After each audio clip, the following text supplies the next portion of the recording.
Productions. Nobody that I know of in my field uses the so-called scientific method. In our field, it's by the seat of your pants. It's leaps of logic. It's guesswork.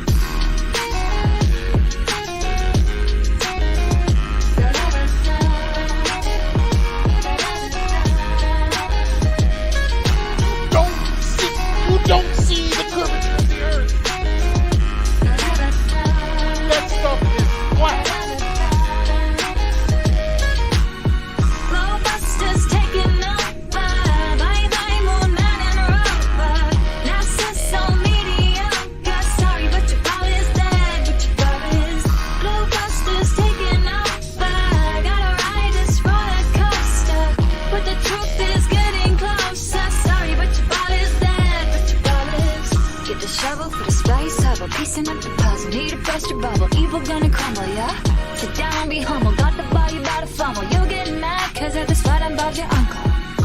And then they call me the liar. I mean, it's absolutely unbelievable the pathetic techniques that they have to use to prove their heliocentric model. Bob to the president, Jaren got the evidence. Arrows slaying Jesuits and Zack is evident. Dead to earth electric and it's resonant. Your resident is heavens and I hope you settle in like some sediment. If we so wrong, why they lying to discredit it? That's not too intelligent. That's a guy, not an in court, but we ain't really in the settlement. It's time to awaken from the pseudoscience sedatives. GLOBEBUSTERs taking over. Bye bye, moon man and rover. Now social media. God, sorry, but your ball is dead. But your ball is GLOBEBUSTERs taking over. Gotta ride this roller coaster, but the truth is getting closer. Sorry, but your ball is dead. But your ball is. Inner World Productions. In a world. All right, welcome to GLOBEBUSTERS, season 13, episode 5, Sunsets and Shadowsets. Should be a good stream. So there is. Oh, who's here? And we got my boy Zack What up? popped in. So first on the panel, let's introduce him. How's it going, bro? Hey, fellas, not too bad. Sorry I'm running late. Was helping the fam out with some yard work still from that Hurricane Helene. I mean, we got away pretty easy. We had a couple, branches fall. He had like 11 trees fall in his backyard. And some of them are like this- just huge. So it's taking time, but we put a big dent out of it today. So it was a good day. Got some exercise, got out in the sun, feeling good. Nice. Cool. And we also got my boy Alan from Space Audits. What's up, brother? Hola. Doing good. How are you? Pretty good, man. Nice. Nice. And we also have my boy Shane. What's going on, brother? What up, fellas? Good to be back with the crew this Sunday. Yeah, man. So the topic is going to kind of dive into maybe the difference in what the sunsets and the shadows from the sunsets should be on a globe, maybe compared to a flat earth. Exactly what do we see? What would the globe predict? Very interesting topic. I think it's pretty damning and very interesting. So I'm looking forward to it. Does anyone got anything they want to throw in? Oh, let me just cover some of the housekeeping stuff, I guess. We'll try to create a question section. So if you have any questions pertinent or relevant to the presentation, ideally that would be the first thing that you ask in the question section. That'll be in the YouTube chat. We are streaming on X. I think I forgot to change the title, so it says Technocracy, the Trump card. So whatever. And then we're also on Rockfin. So follow us on X. Maybe next time it'll be the proper title. And that's the GLOBEBUSTERS on X. And yeah, if you want to support the stream, Ko-fi.com/GLOBEBUSTERS. We'll go through the super chat stuff on Rockfin, on Ko-fi, and on YouTube throughout the stream periodically, and then towards the end of the stream. So, anybody got anything they want to throw in before we get started? Yeah, real quick. I've been thinking a lot this week. People talking about maps and this and that and yada yada yada, And I really just dug deep and thought about how hard it would be to actually make a map. Like how hard would it be to hide something? Like people, okay, even if you've been to 15 countries around the world on, every continent and whatnot, you got into a plane, you got to see out of a little window right here, and you barely saw anything. There is no, how hard it would be to actually map this place out like perfectly? Just sit and give it some actual thought. Like, how would you even do it? Like, we do it with the sun pretty much, right? Like determining where solar noon is and this and that and yada yada yada. You can use your longitude latitude lines from that, but how hard would it be to do without the sun? This thing we don't know what it is. So how do we do it without the sun? How would you even go about doing something like that? Because it's going to need to be done here eventually. Like, really get it done. Like, if we want to know the dimensions of this place, at least to the best of our capabilities, we're going to need some type of tool or something. I think high altitude is probably the best, but it's expensive doing stuff like that. But yeah, I've just been thinking, I want to put that out there into the ether, into people's brains. Like, how do we actually measure this place with parameters where we know everything about it? Like the sun, we know a lot about it, but we definitely don't know everything about it. There's a lot we don't know about the sun. So how do we measure this place accurately without the sun, moon, or stars? How do we go about doing that? You can't. The same way, the only way they did it is the only way you could do it. Derive units of measurement from the coordinate system itself, and then use that as a ratio to calculate distances to things, and then use that as a permanent reference point. And how Otherwise, you have easy would nothing. it be to hide stuff doing that? Well, you'd have to do it over land or over water, like mostly, because the stars are going to lead you directly to the spot. So you'd have to give everyone a coordinate system that's going to give them specific references, and then like when you look at overseas travel, or like trade routes and stuff, they all follow like a specific rigid way to get across the globe, right across the map. So you would hide it in like areas where people aren't going. Essentially, you would just say that there's nothing there, and it's better to take this route, and then everyone would just take that route and trust you. So yeah, I just wanted to put that out into the ether about thinking about ways of truly getting a 100% accurate measurement of what this place really looks like. Because I don't know if I've always said that Gleason is pretty accurate, as far as we know. And a lot of it's land masses where, people can go and measure and the coastlines look right and this and that. But I think like a view from the stars would be our best way to do it. Have something just go around constantly streaming down and just do bigger and bigger loops out from the center and just constantly show what's down beneath. Something like that. I don't know. Like you did, Shane. Isn't that what they already show us though? With everything they already stitched to a ball, it's the same thing because you only see so far, so it's not. Yeah, but is that accurate what they're showing us? That could all just be. Well, kind of what you're proposing is just to like redo what they already did on your own. Yeah. With unlimited airspace restrictions, or no restrictions on airspace. So I don't know. Well, yeah. Zack came in and said, "We got to get this done," and he just named like the most insurmountable. Dude, just get some airships, some spiraling concentric circles from the center, have them get a God's eye orthographic view of everything. We'll put it on a piece of paper. Easy peasy, bro. Yep.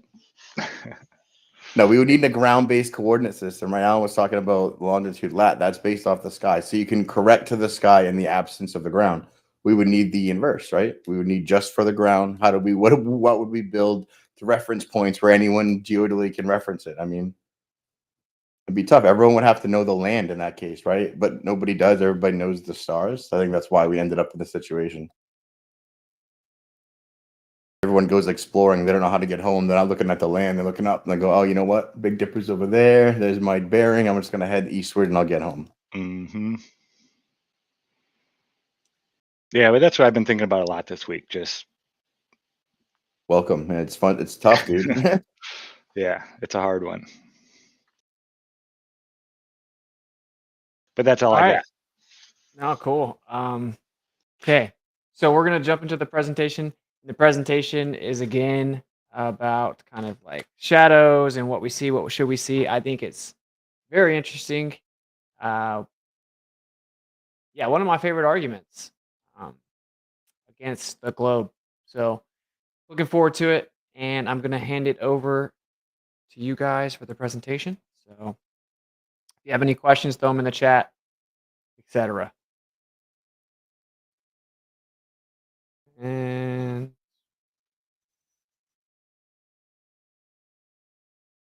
someone's got to share the screen though. And it is there. You want me to share that? Oh, you got it. All right, cool. Anyway, all right. Hope you guys enjoy. You got any questions? Throw them in the chat, and we'll try to answer them the best we can. Take it away, bro. Awesome. Thank you. So this is following up on one of the arguments from the null hypothesis that I've laid out before in regards to proving the shape of the Earth, how you can't do it with positions or, regarding the objects in the sky. You can't use those to tell you what the shape is, but you can use them to tell you what the shape isn't. So evidence has been put forward that is said to be mutually exclusive of a globe, and it's a shadow at sunset from a mountain. And they're saying that basically this would only be possible if the sun's elevation angle was actually lower than the mountain, because the Earth is rotating away from it, and the physical obstruction and the change in elevation with respect to the light source is causing this shadow to appear like it's being cast up into the clouds. So we're going to take a look and really examine this. And before we get into it, I want to give a major shout out to Ben from Taboo Conspiracy. If you can, 1 second, let me move this around. OG. So here's I'll put the links in chat as we go over them. 1 second, I got to open up chat. I'll put the videos links in there as we go over them. These are extremely valuable videos and work that he did here. Lays out the entire argument and refutation, takes it to absolute completion in the form of about 45 minutes of video, which we're going to watch after I do a short video or a short presentation recap on them. Because you really need the full layout of it to really grasp it. And once you get it, it's like, oh, okay, this is this thing that you said is mutually exclusive of your model is now evidence against it. It is one of those things with once presented, if you haven't heard of it, you're like, oh, wait a second. Oh, that doesn't look right for me. How would I explain that? And then when you think about it orthographically, you're like, oh, of course it doesn't support your position. It double supports ours. Got it. Right. And there's a Queen Herbie link on the end there for everyone to enjoy after they get done watching the Shadowsets. So I'll start us off here with some logic that Ben lays out. If P, then Q, right? The old classic modus tollens. Not Q, therefore not P. So if the Earth were a globe, then the sunset must be lower than the physical horizon. Therefore, the Earth is not a globe. And we're going to go over why that is the case, even though this gives good appearance that it may be a globe, right? Just looking at this. And if we present it with unlimited false confidence, then, it could definitely be good evidence for a globe. So there's a couple of mountains that do this, but specifically one that we're going to cover will be Mount Rainier. And then Ben will go over some other ones. But the Mount Rainier one was actually modeled out by a civil engineer. And we could see exactly what the globe predicts versus what was, what's observed. So that'll be interesting to go over here. So, going on for years now, people, the globularist proponents have been arguing that this is mutually exclusive, only happens on a globe. You can go to Globe Guy McGloberson's YouTube channel and type in Shadowsets or Shadows or something like that. And you'll see, his video on this and the claims that are being made about it. And this is what they're still sticking to this day after our recent TikTok endeavors. We went to go test out the argumentation. And what we found is that they're still making this claim of mutual exclusivity. They act like they've never seen examples of it in demonstrations. And luckily for us, not only are we going to go over the examples and counter arguments, we're actually going to look at some physical demonstrations of how this is replicated on a smaller scale. And it was what, 2017, something like that, when this was brought to our attention, and people figured out that it's because the tip of the mountain's above the clouds. Yeah, so the first video Ben did on it was 3 years ago, and then a follow up 2 years later, or 2 years ago, and then 1 year and 6 months ago. These Yeah, consistent. but Ben's channel's been erased a couple times too. Oh, true. Totally forgot about that aspect of it. It's been Yeah. erased like 7 times. Yeah, he's Right. done a Right. So lot of this is an videos OG over argument. again. Yeah. Got you. Cool. So yeah, it's been out for a hot minute. So yeah, what we're looking at here is from the ground perspective. This definitely looks like it's being cast up into the clouds, right? Looks like it's coming up at an angle, which would be a globular prediction. Because as I was discussing earlier, the globular prediction for the sun being at below the elevation, below the horizon, the shadows are going to have to be cast up. And this argument is actually several fold. So an important thing here is not only is this shadow supposed to be actually casted up, but if you were to go on top of this mountain, you would still see a shadow being casted up above you. And on top of that, there's supposed to be a hard arc shadow that goes across the sky from east to west as the earth rotates away from it, which would create an undershadow on underneath, like all of clouds, everything, and it would just sweep across the sky as night begins. And that's not what's observed. We see the exact opposite here, and we'll go over the belt of Venus, which is put forward as the explanation for that hard cutoff, but we'll show how that's not the case. But again here, so this is only like one part of the argument right here, is that we're looking at what appears to be a shadow going upwards. Now, when we go on top of the mountain, what we'll see is the shadow being cast down, and then it converges at the horizon. Now, this is extremely important because remember, it's still supposed to be blocked out going up. You shouldn't see it like this. And some people will say, well, this was taken at a different time of day, different spot. Well, it doesn't matter if it's sunset or sunrise. The same thing has to occur. And the fact that it doesn't, like the same way that What kind of excuse is that? The same way that they belt of Venus and like want that, there should be one of those for sunrise that does the same thing that goes in reverse, but that's not what's observed either. Also, dude, that shadow is not taller than the mountain itself, right? Which is their argument from the globe. And if you draw lines orthographically from where the sun is behind you, it is not above the thing producing the shadow. So there's no issue for perspective causing it. There is issue for it not being on the globe now, though, right? And that is specifically our argument, that this is a function of perspective. And people will say, oh, what do you see in globe vision? Yes, we see in globe vision. We see in curved visual shape space. Is your eye? That is a deviation from the spatial field. The visual field and the spatial field are not the same. One of them is curved. You do see in globe vision, as they'll say. So here's a great example of curved visual space, creating a 360 degree arc, or like a dome around you in the sky. So we're all familiar with crepuscular and anti-crepuscular rays and how they converge and diverge around you at your zenith and basically recreate, a sunset on the other side of you, right? So this is an anti-crepuscular shadow that's following the same thing. So as we see here, this cloud's blocking the sun. It's casting a shadow out. It's converged here at the start. It starts to diverge. It reaches its maximum dimensions at this person's zenith. And when she looks up and turns,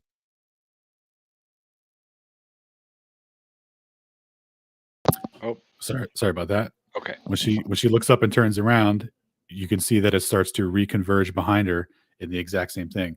So this is a natural function of our optics. When you look up at the sky and you have unobstructed view, the same thing that converges the sky and the ground together to create the horizon, the same effect is happening at all times in your visual perception. When you look up, the same effect is happening, which creates a dome of vision.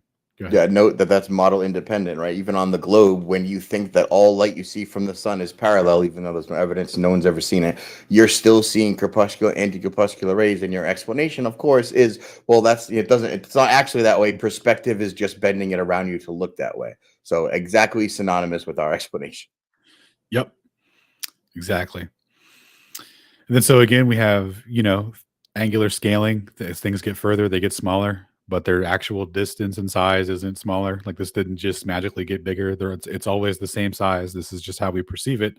So when we see things being cast up and cast down, it's just a function of how we're seeing it in our field of view, and if it's above or below our eye line. So yeah, again, remember the argument is several fold, and we've only gone over two parts of it so far. One is the upward casted shadow, and the second is the hard cutoff shadow that would have to sweep across the sky as well. So here's a good representation of that. Cool. MPT, our boy Iru. Welcome, Iru. How are you, brother? Iru.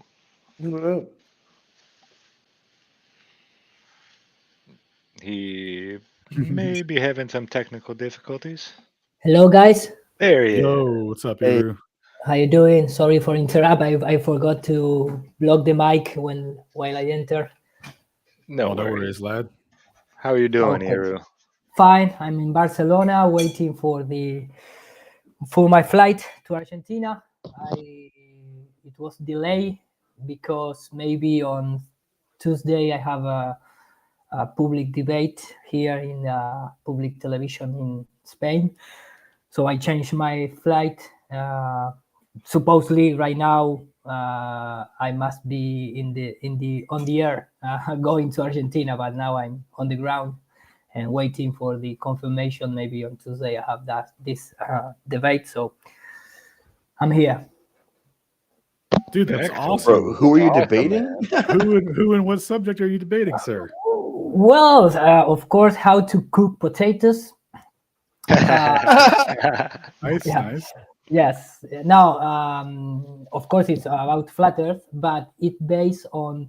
I don't know if you remember when I think it was in the first or second International Flat Earth Conference, Robbie gave a trophy to a football player, Javi Pobes, in recognition of his flat Earth involvement, and it was an award, not trophy, award.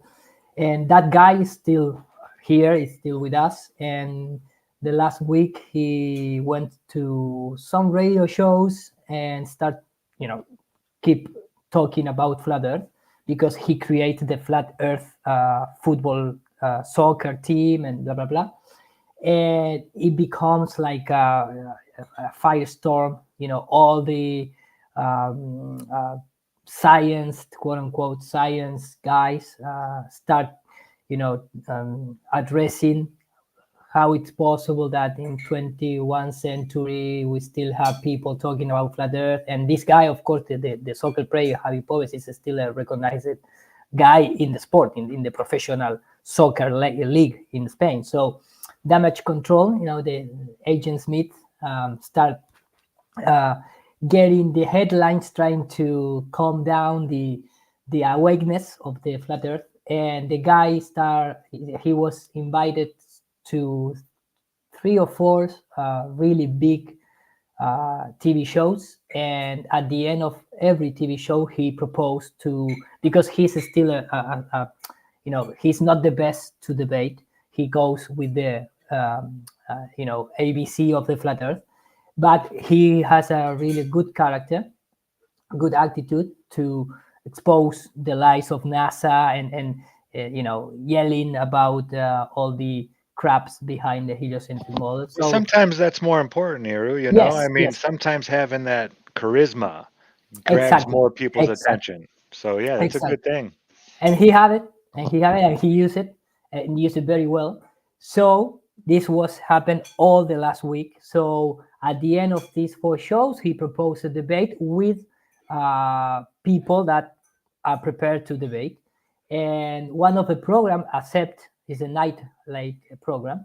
And supposedly it's gonna be this Tuesday. The only problem was that on Friday they start looking to the YouTubers that talks regular science, official science, and also address the flat Earth topic, of course, to the banquet.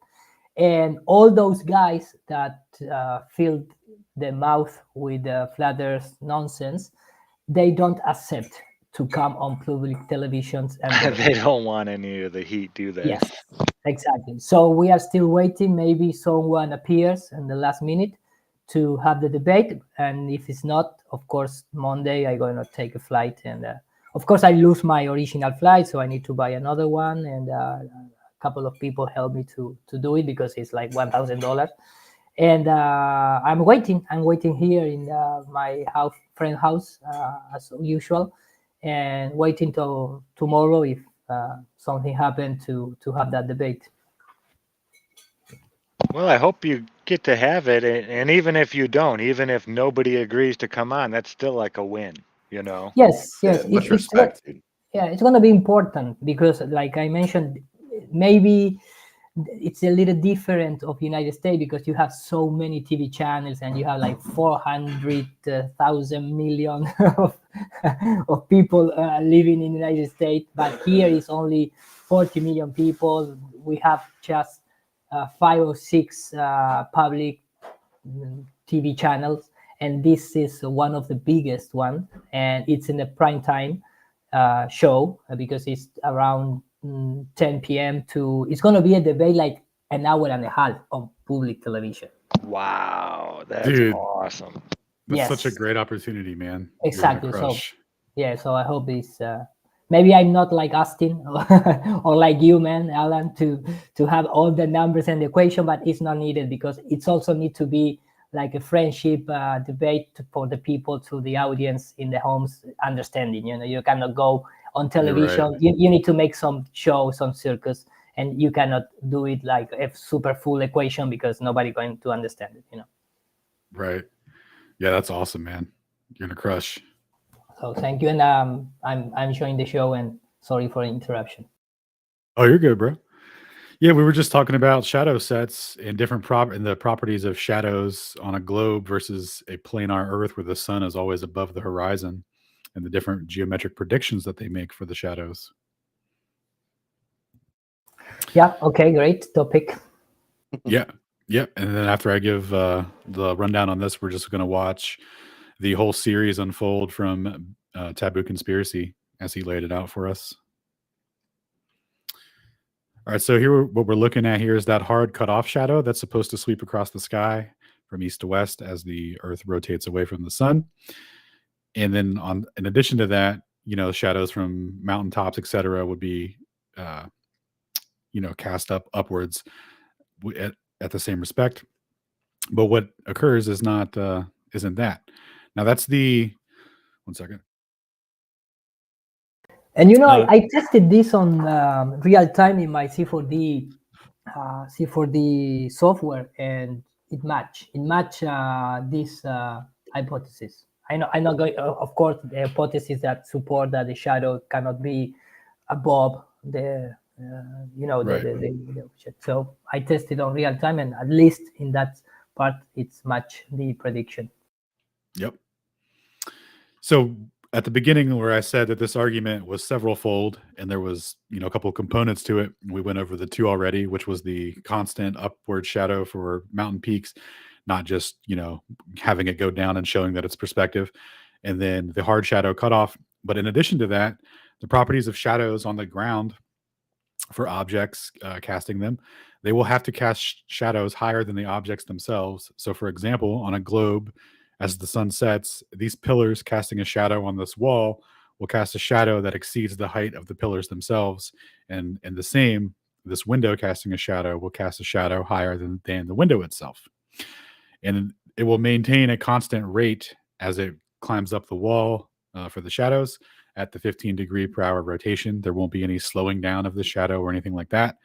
And then as these shadows exceed the height of the object casting them, the giant sweeping shadow that's going across the land from east to west is going to come by and cover up everything. So same thing here. I'm sorry. Yeah. So that's for the globe prediction. Now on a flat Earth where the sun is always above the horizon, the shadow cast by the object will never exceed the height of the object casting it. And we see that here, it's gonna rise up at a pretty steady rate, and then as it gets to here, it's going to slow down until it eventually stops, and it'll never exceed this height. And the same for the window. The window will climb up the wall. It'll start to slow down. It'll never exceed the height of the window casting it. And then it'll just fade out as the sun moves away and we fade into darkness. That is our prediction. And these are mutually exclusive because remember, one is caused by a physical obstruction with a specific rate, whereas ours would just, fade out over time and never exceed the height of the object casting it. So here we're looking at a real world example of this. Now, anyone that has a window or door facing west at sunset, you can, take these measurements yourself and see what happens. But here we're looking at a window casting a shadow. And as it gets later into the night, the shadow stops here, doesn't exceed the height of the window, and then it starts to fade out. And we can watch the video on that, which we'll watch towards the end here. But we're just going over some screenshots to show the examples here. So here's what it looks like on top of the mountain. Again, the shadow is being cast into the horizon. It's not being cast up into the sky. It's just as a function of perspective. So here's some more examples of that. So this is what's being observed.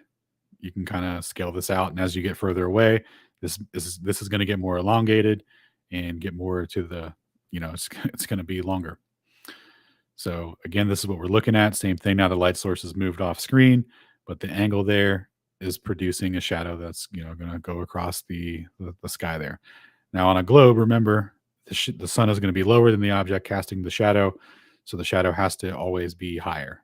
It can never be a function of perspective where it's going to converge out below you or, at eye level. So here's a screenshot of that hard cutoff that would be expected if, due to Earth curvature that's going to sweep across the land there. And we'll look at some instances of the belt of Venus. But before we do that, we're going to look at a rural demonstration. And since we can do the video here, we'll just briefly go over this. The premise is he has a light source that's always level. He's going to pull it away on this jack. So we know that the elevation angle never changes. And we see this is the starting location. So it's real close to the object. And then it gets further away as it gets pulled. Now we're going to look at what happens from the perspective of an observer on the ground as the apparent elevation angle changes with perspective as it gets further away. And we'll see the shadow that's being cast in there that replicates the same scenario. So here we're starting with the light source close, starting to get further away, and we see the shadow being cast up. We see the shadow down here. And in the same thing going on over here. We're seeing the same upward shadow, but we know that this light source is never below the object, right? But yet we're seeing the same optical effect that they're presenting as mutually exclusive to a globe. It's crazy how they do that. They take something that applies only to us, produced by a local sun, and they go, look, behold, globe evidence only for us, dumb flurf. Dude, I can't, every single time you look into that, it's switched. That's crazy. Every single time.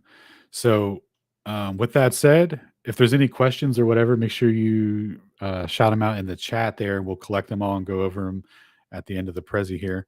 But now we're going to watch Taboo's videos on him and just let him break down the whole argument. And he's got some simulations and models of it, and then real examples and stuff. And the belt of Venus in particular is of interest because that would be like their wiggle room for the belt of Venus is the real thing.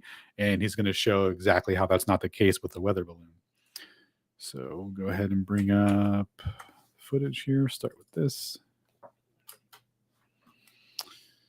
And share video.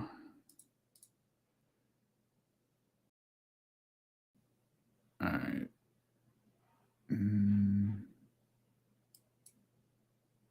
Okay, in my screen share. All right, add a video to stream, yes.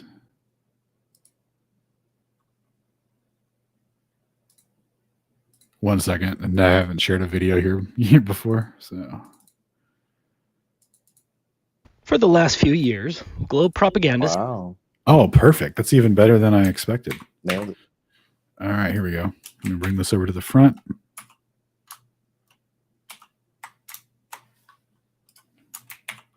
All right, here we go. All right, so this is Ben's video. This is the intro to the subject, and then he goes over several iterations and addendums to add to it, some supplements.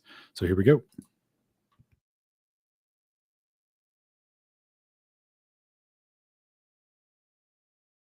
I regret pausing it because now it doesn't work.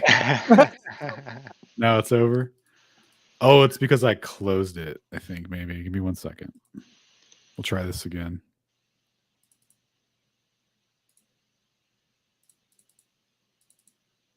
Yeah, I'm going to try and find when this was original, because I know it wasn't just 3 years ago. How do I make this play?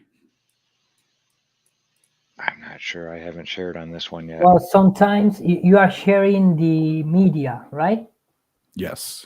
Well, you need to sometimes you need to move the mouse over the screen, the actual screen on this type of platforms, and it appears in the bottom, the bar with play, pause, and things like that. At least that is how it works in DVMux or StreamYard.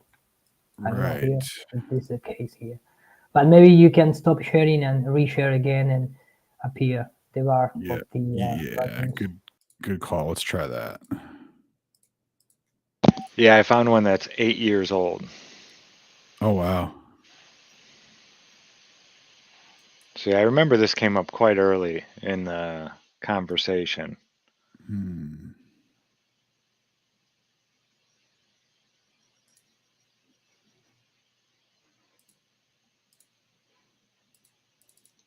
For the last few years, globe propagandists have been sharing pictures like these, showing what appears as though Mount Rainier is casting a shadow upwards onto the clouds above the mountain, supposedly proving the Earth is a globe, since the sun seems to be at a lower physical angle than the mountain. Here's a simple diagram illustrating the globe claim. The sun is at the bottom left corner. The mountain, on top of the ball Earth, is casting a shadow upwards onto the bottom of the cloud. If we compare my diagram to an actual photo of Mount Rainier, the globe claim seems plausible, but the claim is entirely false, and instead proves the Earth is flat. Here is a globe supporting article that makes the same false claim, and you can find similar arguments on anti-flat Earth websites like this one. Now, the YouTube channel P-Brain absolutely destroyed this juvenile globe argument with actual time-lapse videos filmed from the tops of mountains. I'll have a link to P-Brain's videos on the subject in the description.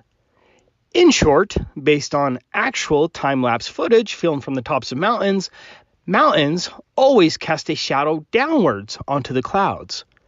There is no upward shadow time-lapse filmed from the top of a mountain. But when the mountain shadow is filmed from below, it appears as though the shadow is pointed upwards based only on perspective. P-Brain has a great little diagram at the bottom of the screen showing how the mountain shadow is casting a downward shadow onto the lower clouds, which is supported by the actual video footage. But when someone films this from a lower vantage point, perspective creates the illusion that the shadow is pointed upwards, when in fact that the shadow is pointed downwards. We know the globe claim is false, since there is no time-lapse of a mountain's shadow being cast upwards towards the clouds, filmed from an observer on top of a mountain. But what I think is important is the fact that because there is never an upward shadow filmed from an observation point on top of a mountain, the globe has to be false. These time-lapse videos prove the Earth is flat. But something else has been overlooked in this debate. Let's get back to my diagram. Let's take away the mountain and lower our shadow. Do you see the problem of the globe? There should be a massive Earth bulge casting an upward shadow onto the clouds. In fact, if the globe were real, we'd see this upward curved shadow cast on the clouds on a frequent basis, looking something like this. Have you ever seen an Earth bulge shadow on the bottoms of the clouds above you, moving rapidly across the sky? I certainly haven't. If the globe propagandists were correct, and Mount Rainier did cast this supposed upward shadow, as the globe would require, then the physical Earth bulge itself would cast the same type of shadow. There is no Earth curve shadow, and that's a big problem for the globe.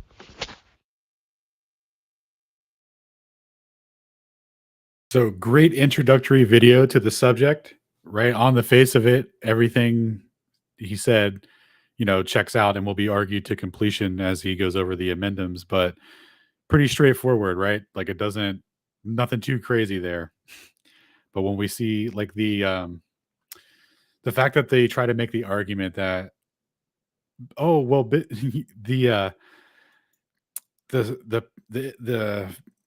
images that Ben showed are at different times of day, like that doesn't matter at all. That's a complete non-issue. That's crazy. We have a full time lapse of what's expected, and at no point is globularity substantiated throughout the video. And what would the time of day have to do with anything? Not anything. It's only something you would say if you didn't really have an argument and you were just kind of saying it to dismiss someone's argument. Yeah, that makes no sense to me at all. It's exactly like that, Alan. It's like, but you didn't brush your teeth this morning, did you? It's like, what? Doesn't have anything to do with it. Well, yeah, now you can't be trusted. Yeah, man. So yeah, we'll move on to the follow-up here.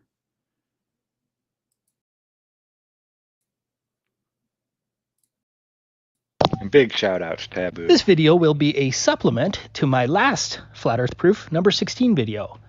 Please watch that video first if you haven't. In that video, I discussed two related topics. First, I explained how one of the globe propagandist's favorite arguments regarding Mount Rainier upward shadows was provably false. A big thanks again to P-Brain for first presenting this argument. The globe claim is that when the sun allegedly sets at an angle lower than the base of Mount Rainier, like in this diagram, the mountain allegedly casts an upward shadow onto the underside of the clouds above Mount Rainier. Despite the initial appearance, these photos do not show an upward shadow caused by a sun which is angled lower than the horizon. These mountain shadows are simply downward shadows, as proven from time-lapse footage and photographs from mountain summits. These shadows only appear to be upward shadows based on perspective when filmed from below. Photos like these are always filmed from a lower elevation. No photo or video exists from the summit of a mountain showing an upward shadow of the mountain cast onto the underside of clouds above the observer. Second, in my video I discussed the overlooked fact that because there is no upward Earth curve shadow caused by a sun at a lower angle than the observer's horizon, like in this diagram, there cannot be a globe. Under the globe model, there should be a giant upward Earth bulge shadow racing across the underside of clouds from east to west that would look something like this. In fact, the positions of the globe propagandists are mutually exclusive. One cannot reasonably claim that this is a picture of an upward shadow of a mountain on the underside of clouds and then ignore the fact that there is no similar Earth bulge upward shadow. Furthermore, under the globe, this Earth bulge upward shadow would then overtake the alleged Mount Rainier shadow as the angle of the sun continues to dip further below.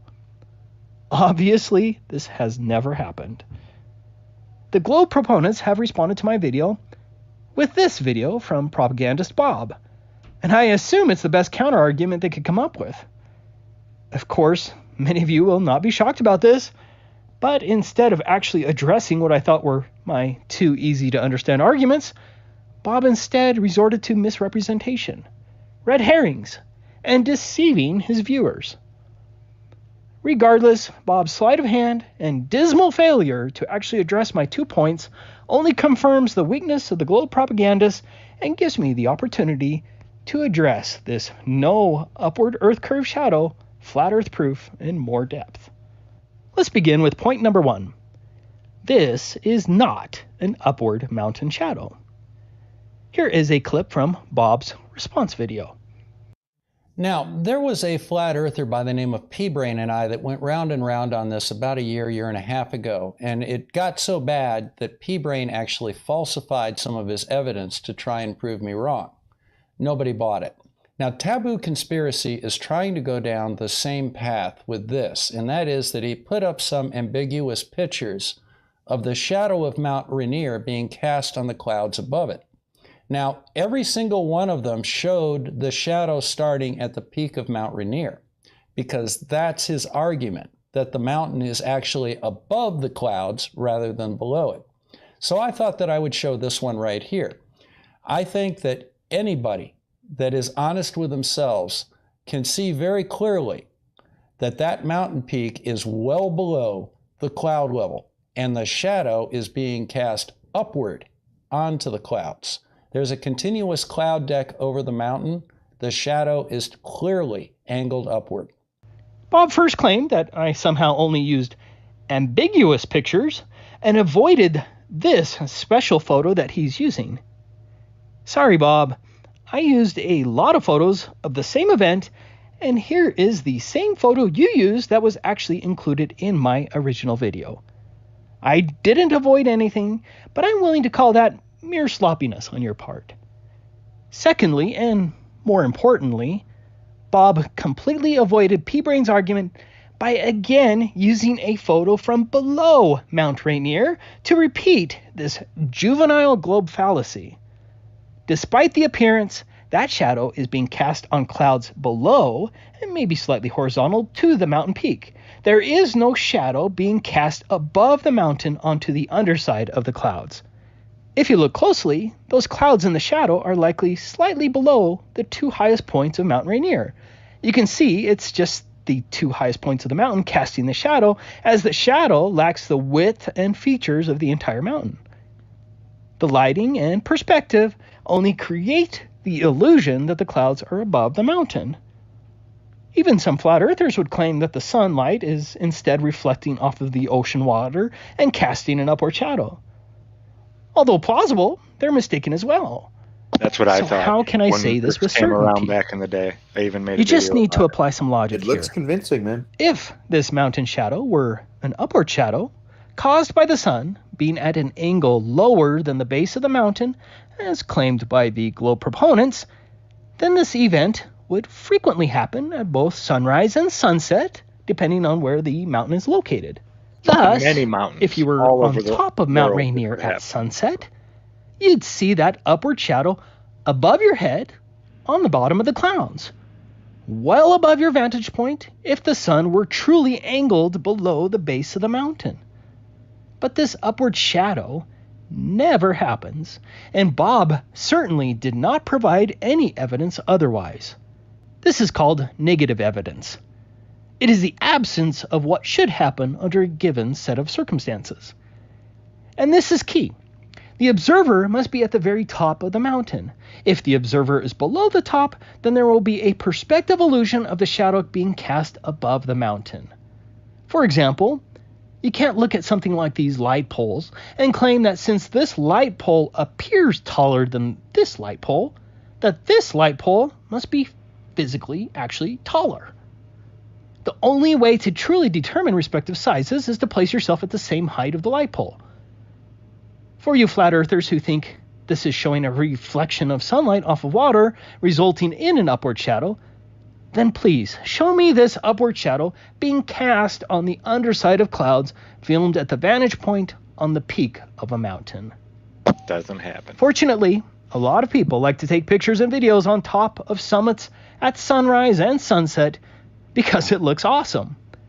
There is substantial proof that this upward shadow never happens, as there is ample footage from the tops of mountains like these at sunrise and sunset.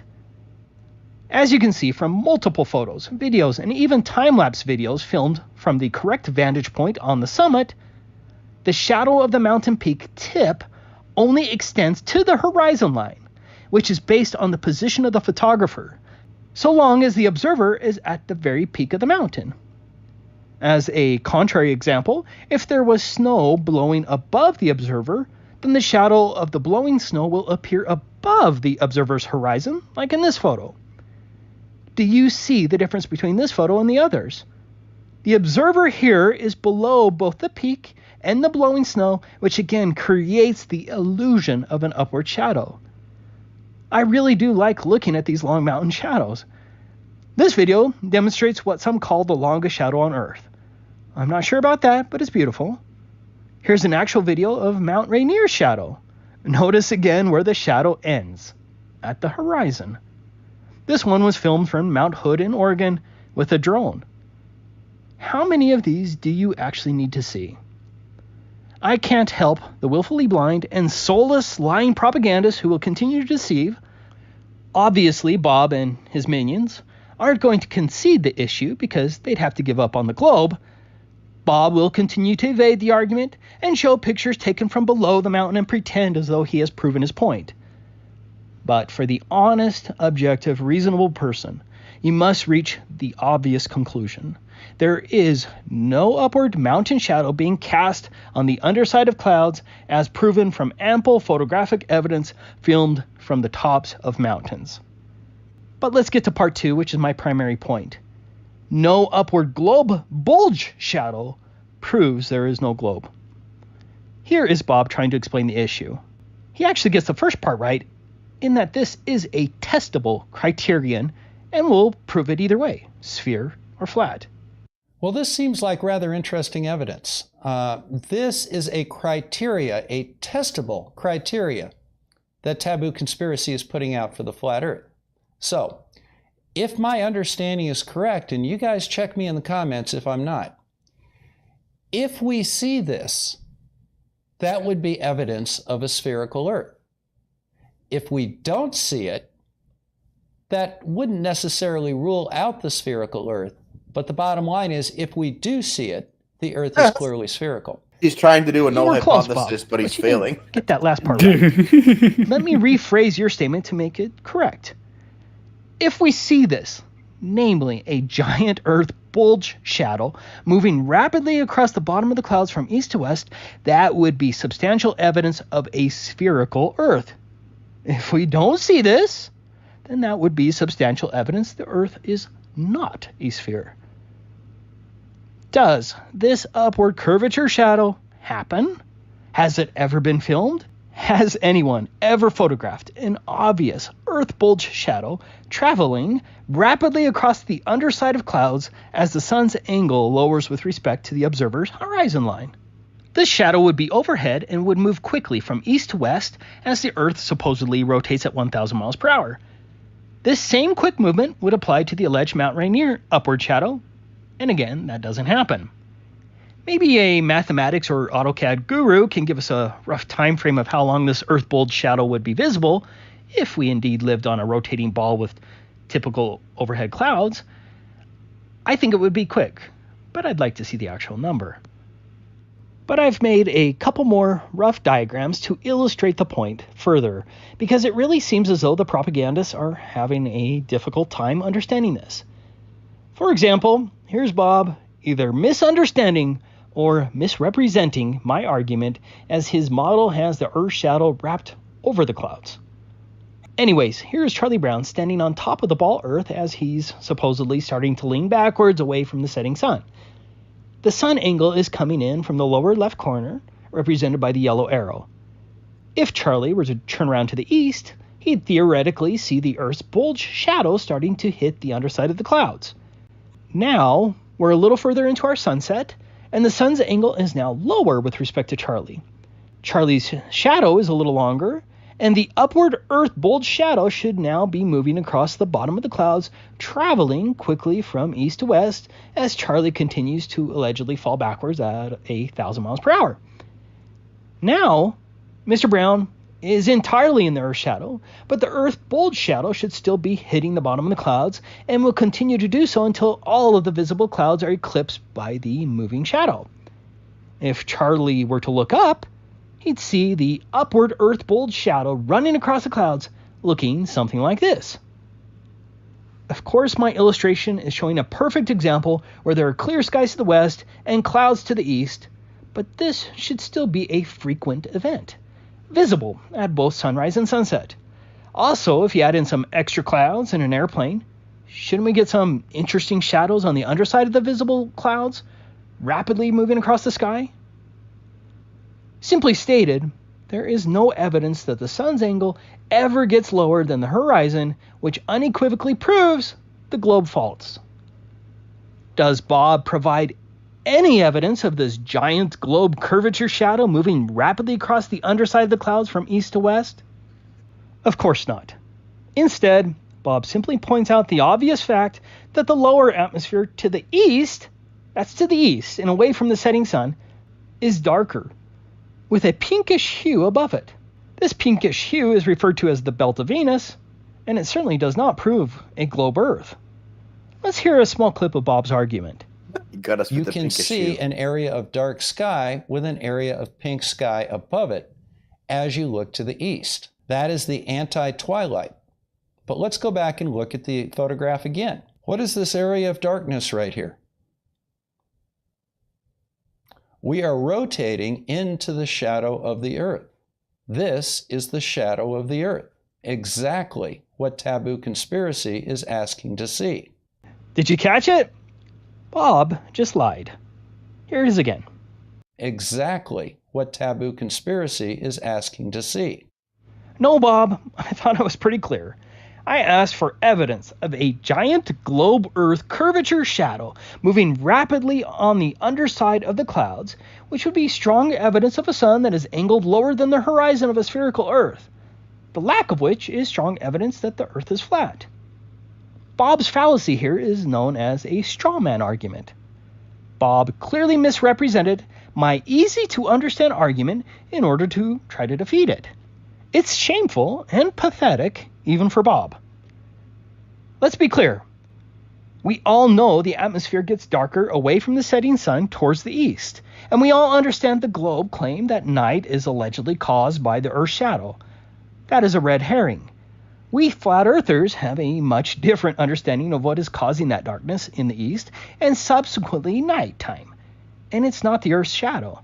This darkness is caused by the moving sun getting further away from the observer. I suggest everyone watch Dan Dimension's video regarding sunlight. I will have a link in the description. Flat earthers like me generally believe daylight is the ionization of atmospheric gases, which changes from the homosphere to the heterosphere, causing different colors to appear, including the belt of Venus. As you can see in this high altitude footage, there's the darkness you see below the belt of Venus to the east, and the sun is still visible in the sky.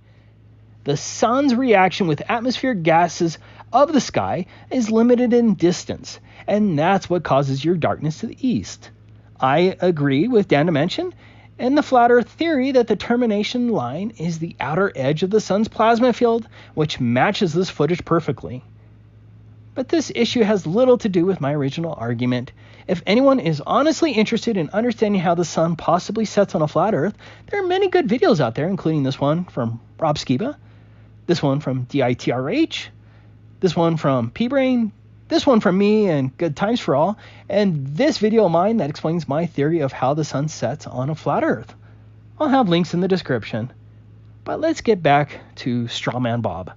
Now here's an excellent image taken from a mountaintop, just as Taboo Conspiracy asked for, showing the shadow of the Earth, the belt of Venus, and the thin upper atmosphere off in the distance above the belt of Venus. Did you catch that? He did it again. Now here's an excellent image taken from a mountaintop, just as Taboo Conspiracy asked for. There's the aphorism to never ascribe to malice that which can be explained by stupidity. But this is the second clear lie by Bob, and I don't think he's this stupid. I certainly hope there aren't sincere globe believers dumb enough to fall for this nonsense. No, Bob, I did not ask for a picture of darkness to the east away from the setting sun from a mountaintop.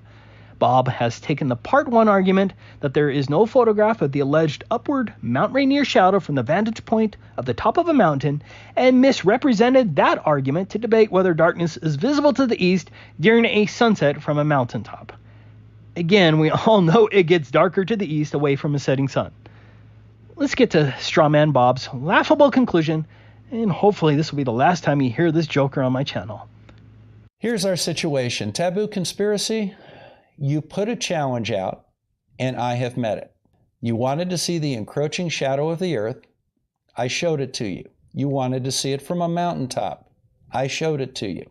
I didn't do it with one photograph. I did it with a number of photographs, including natural clouds and rocket plumes. So, are you going to man up and show intellectual honesty and admit that the evidence shows that your challenge has been met? And will you make a video admitting that? Seriously? You have the audacity to speak of intellectual honesty here? Totally misrepresenting both of my arguments is what you consider intellectual honesty? No, Bob, you did not even come close to meeting my challenge. First, I did not ask for pictures of the eastern band of darkness from a mountaintop far away from a departing sun.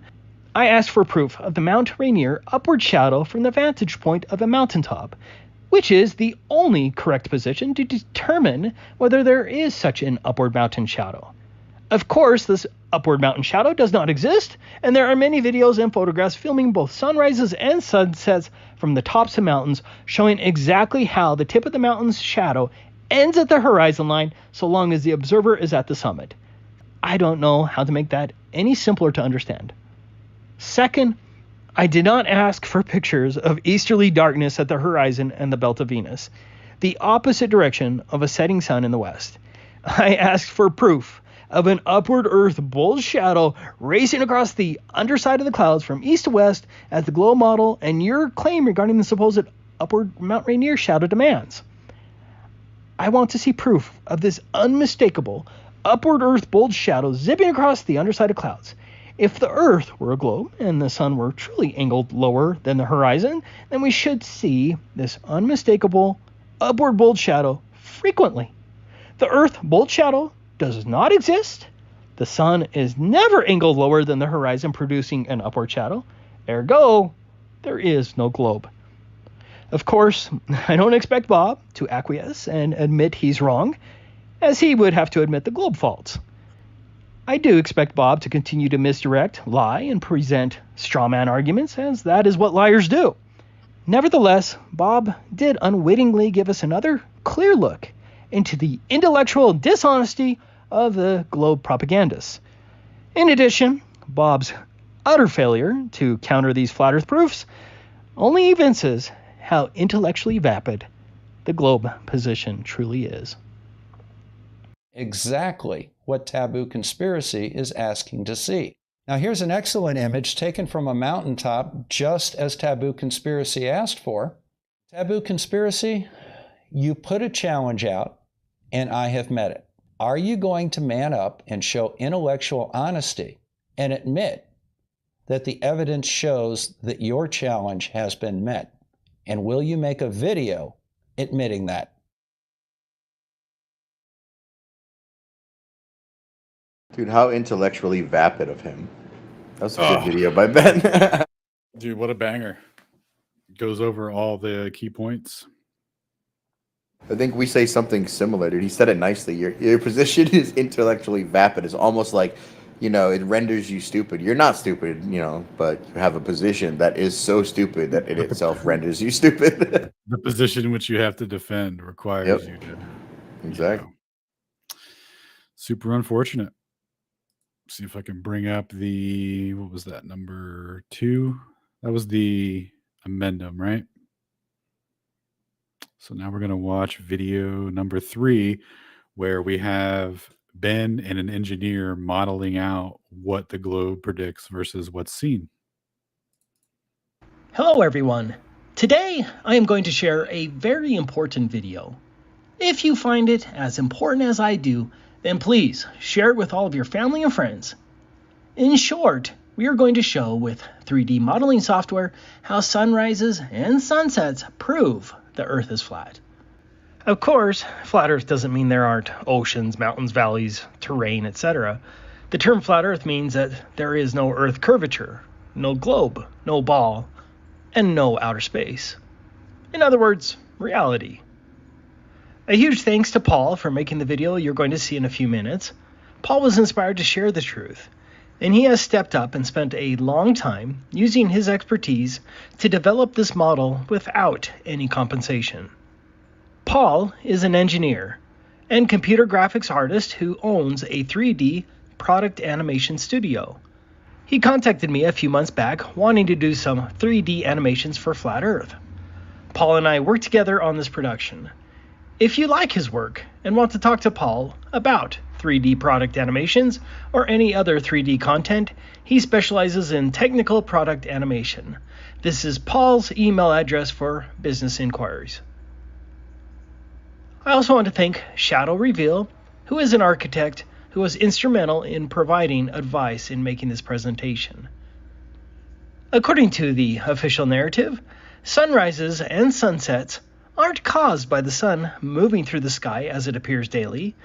Instead, sunsets are supposedly caused by you, the observer, falling backwards at roughly 1,000 miles per hour, while your angle to the sun lowers below your feet and the earth begins to obstruct the sun until you're entirely in the shadow of the earth, which results in nighttime.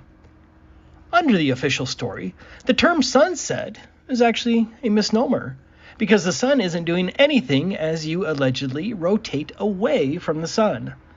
But for simplicity, we're going to say that the sun is setting, moving, or dropping. And for purposes of this video, we are going to assume an observer roughly at sea level, so that we are talking about the Earth curvature obstructing the sun and not topography. I love this flat Earth evidence because this argument is so simple, and it is dispositive for either side of the globe versus flat Earth discussion.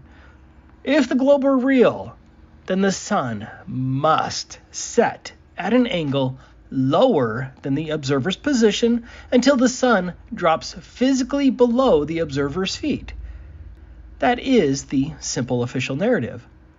This is the same claim for those few geocentrists who still believe in the globe but claim the Earth is stationary while the local sun and moon rotate around the Earth. On the other hand, flat earthers claim that the sun never sets at an angle lower than your feet.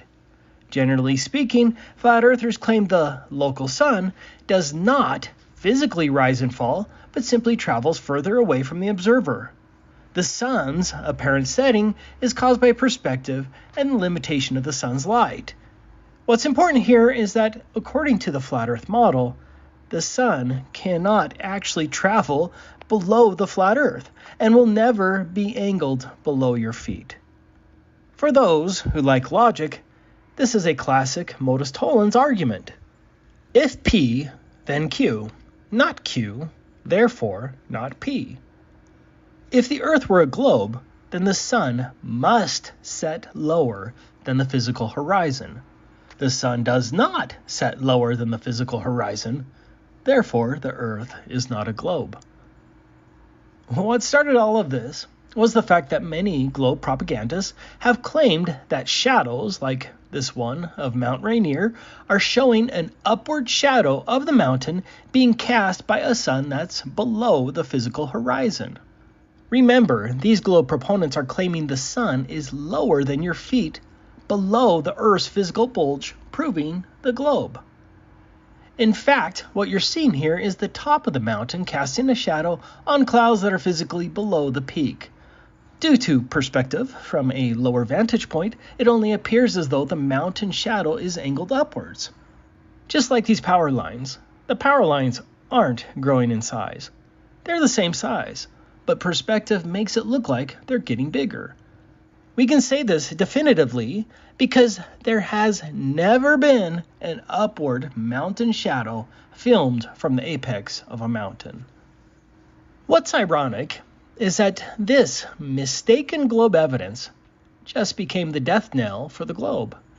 You can't have an upward mountain shadow and not have a similar upward Earth bulge shadow causing a similar and noticeable effect. In fact, the globe requires an upward bulge shadow, and that's what we're going to show here today. The first trick of the globe propagandist like demonstrated by this one, is to show a globe with paper or something else wrapped around it to demonstrate the Earth's shadow and claim that the Earth's shadow could not hit the clouds because the angle is not there. This demonstration is patently deceptive because the paper is wrapped over the clouds. It's the ground that would be creating the Earth's shadow, not the clouds above the Earth. Some globe propagandists will probably claim that the Earth cannot create a distinct visible shadow because the atmosphere supposedly disperses the light of the sun. However, on a clear day, the sun can still create a distinct shadow. Look at this picture of these birds. If a 1 foot tall bird can cast a distinct and visible shadow, then the bulge of the Earth most certainly would do the same. If small waves can cast a shadow, then the massive Earth bulge would do the same. Now, let's get to Paul's presentation. Recently, I came across a fascinating set of videos regarding the phenomenon of the apparent shadow casting from Mount Rainier onto some clouds. These videos are from the YouTube channel Taboo Conspiracy. He does some great flat Earth videos, so I was eager to hear what his thoughts were on this phenomenon because on its surface, it appears to indicate a globe model. I mean, if the sun can cast a shadow vertically, that would indicate that it is in fact going below the horizon as the globe model claims.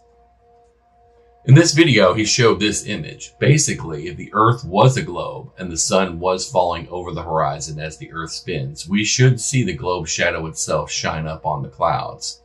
This made sense to me, but I really wanted to test it out.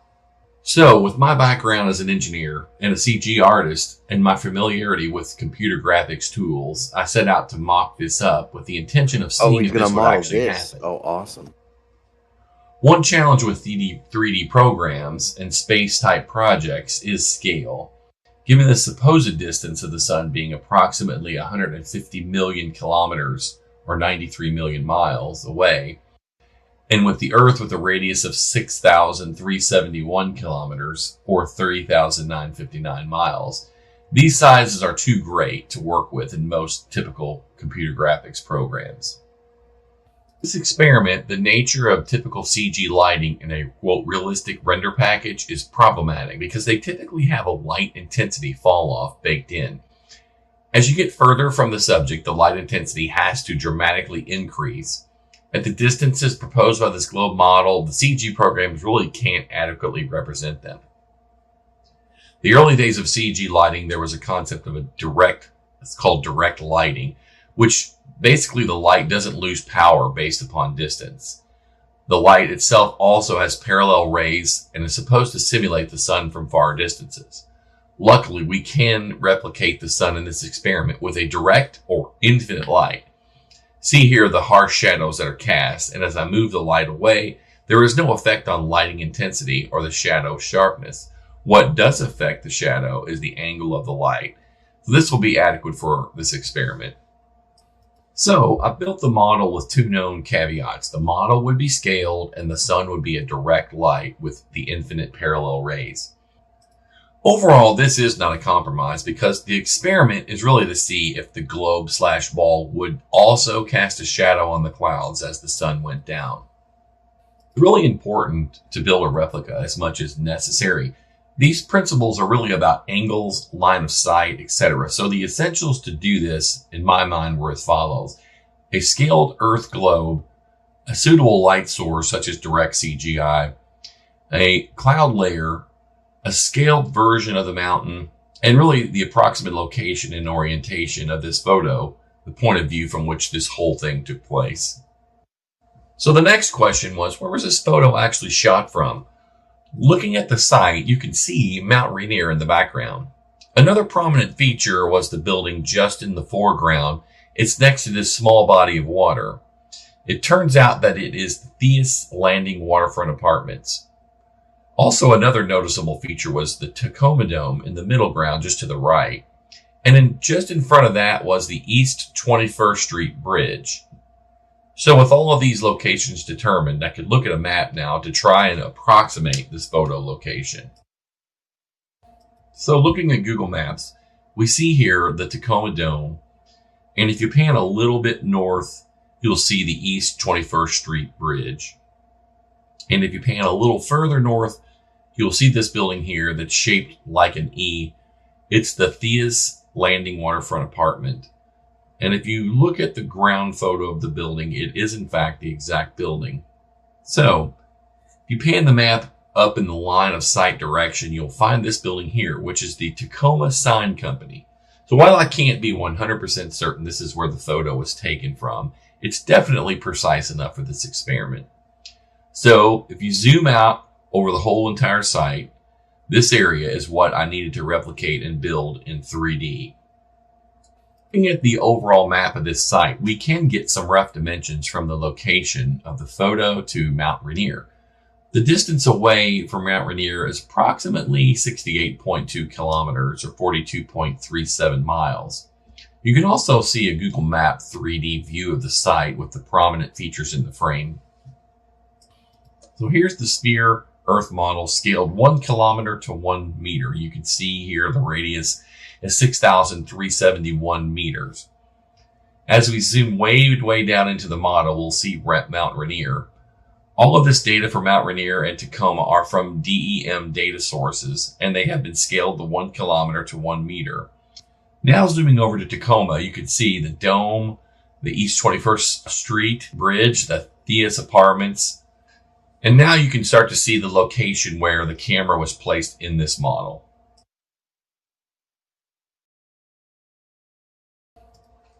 So here I will select the camera that was actually set up to view the scene. And you can see now here is our final shot. For verification purposes, I've placed a couple measurement references in the scene. Yo, this first one is the height difference in the model from the photograph to the peak of Mount Rainier. You can see that it is 4.378 meters. Mount Rainier is 4.392 meters above sea level in our model, so our camera is placed approximately 14 meters above sea level. Now we can select on the measurement reference for the distance away. You can see that the length is 68.2 meters or 68.2 kilometers scaled. And this reference is very close to the peak of Mount Rainier. Finally, taking all this information into account, let us compare our scene setup with the actual photo. For this experiment, this is more than adequate to demonstrate the concept of a globe bulge shadow. So here is a final render of the entire site based upon DEM data. The scale is correct and the geometry is correct. The site is ready for our experiment. For our experiment, we will be doing a sunrise. Now let's discuss the concept we're trying to demonstrate. The sun is supposedly located 93 million miles away. This distant sun creates a terminator line from the edges of the sphere. This terminator line or bulge shadow represents where the shadow is cast from. So as the Earth rotates, the terminator stays with the sun. For the demonstration purposes, we're moving the sun in this example. This is what happens from a point of view on the Earth. As we zoom in closer, we see our Mount Rainier location and the terminator line interacting with it.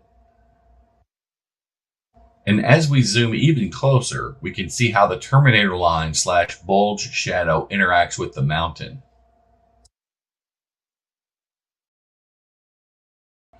Now let's add a cloud layer reference line. Where the bulge shadow crosses the cloud reference line, this is where you might expect to see the bulge shadow on the clouds. So based on these angles, the bulge should show up on the clouds in our experiment. Now we arrive at the scene. It's early morning and the sun is rising in the east. The conditions are perfect to see this rare phenomenon of the mountain casting the shadow on the clouds. Let's see what happens.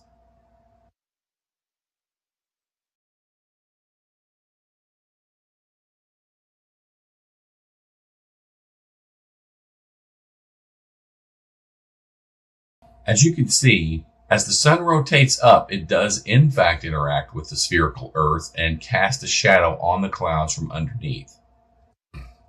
Our experiment was set up to mimic the Earth as a sphere the exact size and conditions for a shadow from Mount Rainier on the clouds, and the hypothesis that as the Earth rotates, the sun goes down below the Earth. If the Earth were a ball, this is what we should see under these special conditions. In fact, if the Earth were a ball, we should probably see this almost every night in some fashion or another. For a closer look at what's going on, let's go back to the schematic. If we pause the sun rotation right here where the shadow crosses the cloud layer just to the west of the mountain, here is the image of what we could expect to see. This experiment is a serious blow to the globe model. After working through this experiment, this is another in a long list of proofs that people can do for themselves. Each one of us can go out each morning at sunrise or each evening at sunset and observe this for ourselves. Do you see this shadow across the sky? For me, I've never experienced this visual in my life on this plane, nor have I seen any photos of this phenomenon to date. What I love most about the flat Earth is that it literally is right in front of us, and it points to our Creator and King.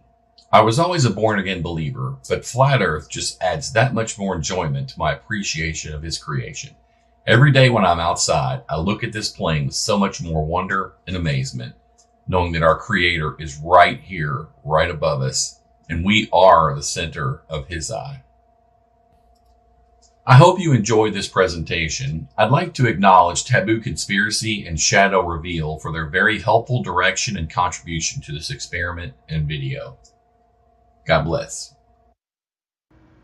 Using Paul's globe model simulation, this is what sunrise should look like facing Mount Rainier directly eastward. Again, the Earth's bold shadow should precede the mountain shadow. In contrast, this is what a sunset should look like if you were facing west. Good game. In summary, during both sunrise and sunset, if we lived on a ball, the Earth itself would cast an upward shadow on the clouds above. For sunrise, the bold shadow would precede the shadow of the mountain or other tall object like this. For sunset, the upward Earth bold shadow would immediately follow the upward shadow of the mountain. If we lived on a ball, we should see some form of the bold shadow twice a day on a nearly daily basis. Without question, this never happens in reality. Therefore, the globe Earth is not reality. If the Earth were a globe, then the sun must set lower than the physical horizon. The sun does not set lower than the physical horizon, therefore, the Earth is not a globe. Logical syllogism to music at the end. How beautiful.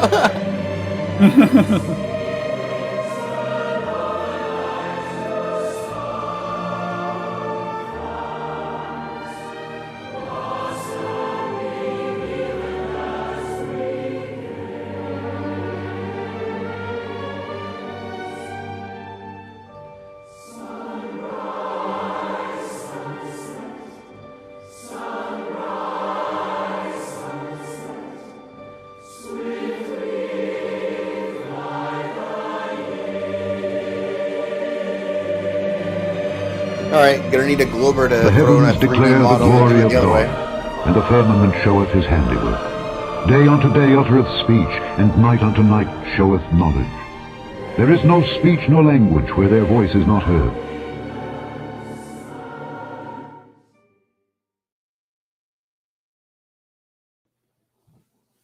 My man modeled out the different geometric predictions that are mutually exclusive to one another. Guess which one we never see, right? Dude, go figure. What was the name of that last one? That last guy's channel? Ooh, I have to go back and listen to it. I don't think he had one. He reached out and modeled it out for Ben, if I remember correctly. Yeah, well done. Whoever did that. Amazing. Yeah, that was awesome, man. So when people are like, oh, model it out, show me a demonstration. We have a complete series, thanks to Ben from Taboo Conspiracy, on this exact subject, modeled and argued to completion. That's shows the mutual exclusivity of our position versus the globularist claim.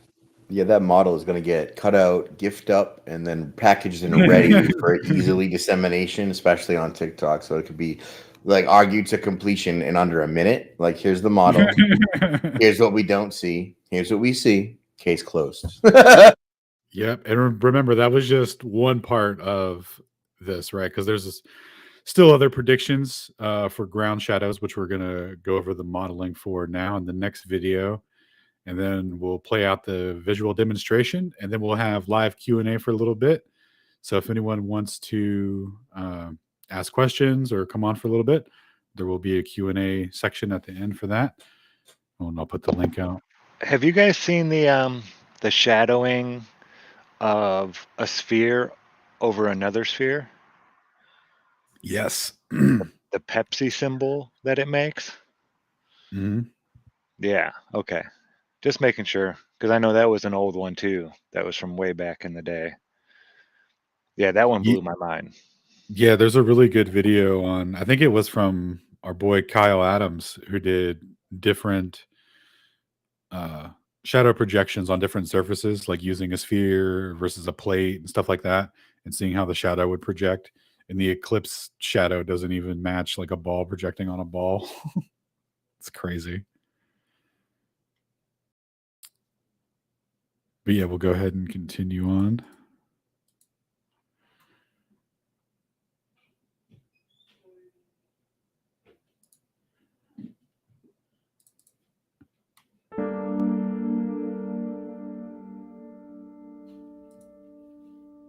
Oops. What did I just do? I hear it. Okay. Played our Shadowsets video. It's entirety.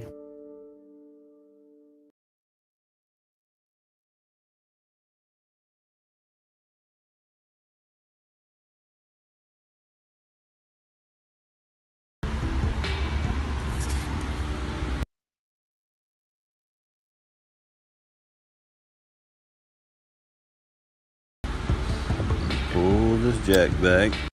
Oh, and I found the pause button, boys, so we can commentate during the thing without fear of losing our position. I apologize for no commentary. I didn't want to risk having to replay it again. All right. Yeah, I was just being, critical with my insertions as well. I just got to time it right. Yep. It worked out.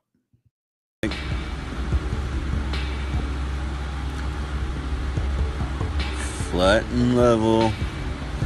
Not changing height to the sun, just goes away.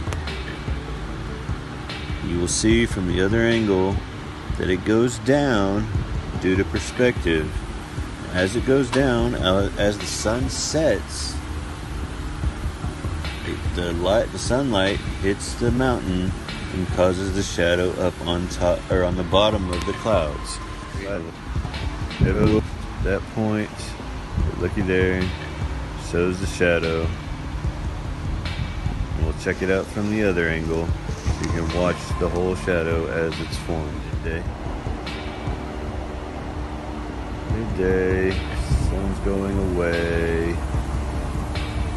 See the shadow. You can see the sun now. As it goes away, it appears to go down because of perspective again. If I'd have kept going, it'd gone all the way down to the horizon, but see, there's the shadow upward on the bottom of the clouds. Sun never changed height, didn't move at all. Both angles uncut. The shadow underneath the clouds. Because of perspective, the sun's actual height never changed, just the apparent height as it sets. Just like here on the flat level plane that we live on. Long triangular shadow cast by the sun on the mountain on the bottom of the clouds is only possible on a globe. Don't be like this guy, everyone. Dude, peace be upon him. Give me one of those fear-cool garages. Oh, Don't shout be out a to our boy. boy Sacred. Sacred here? How's that? Yeah, he's in the audio clip at the end. I Nice. forgot. I was like, dude, he's in chat. He's in the thing. He's everywhere. All right. So let's see here. We'll close that one out. And then we will watch the other video there. Okay, so this is for the second argument here, the second part of the argument for the physical properties of shadows for objects on the ground and how they would have to cast shadows higher than the objects themselves. And we'll take a look at what that looks like in a time lapse put together by Man of Stone at the end here. Here we go. I'm going to turn this down a little bit because the music's a little loud and there's no actual audio. So.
Dude, we need a good narrator to be reading all this.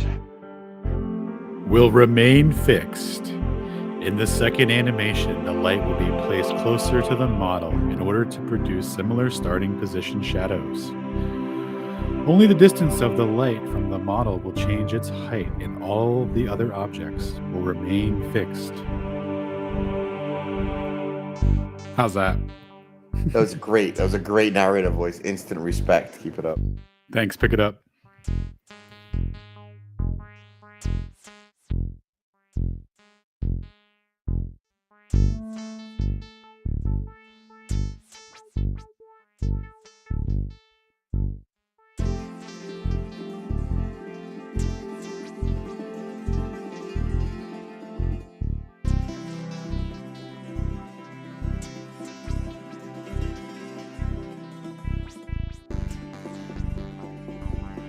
Part 2, Flat Earth Shadows. First, we need to reposition the sun closer and lower, as would be the case for the flat Earth. The positions will be set to match as far as predictable in the starting shadow position for the globe animation.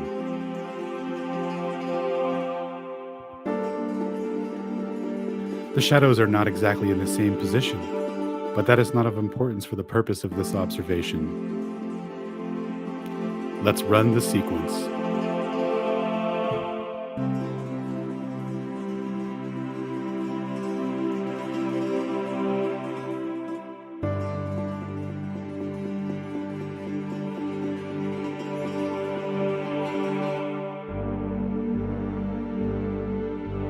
O globe, where art thou?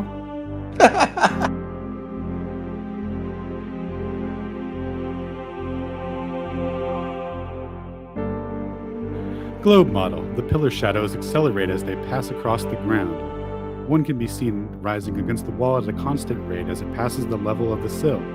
It is quickly followed by the shadow of the physical horizon as the sun passes below the ground plane.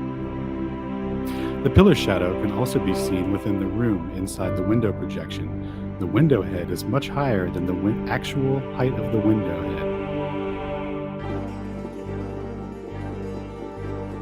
The physical horizon shadow travels faster and overtakes the pillar shadow, eventually covering the whole model.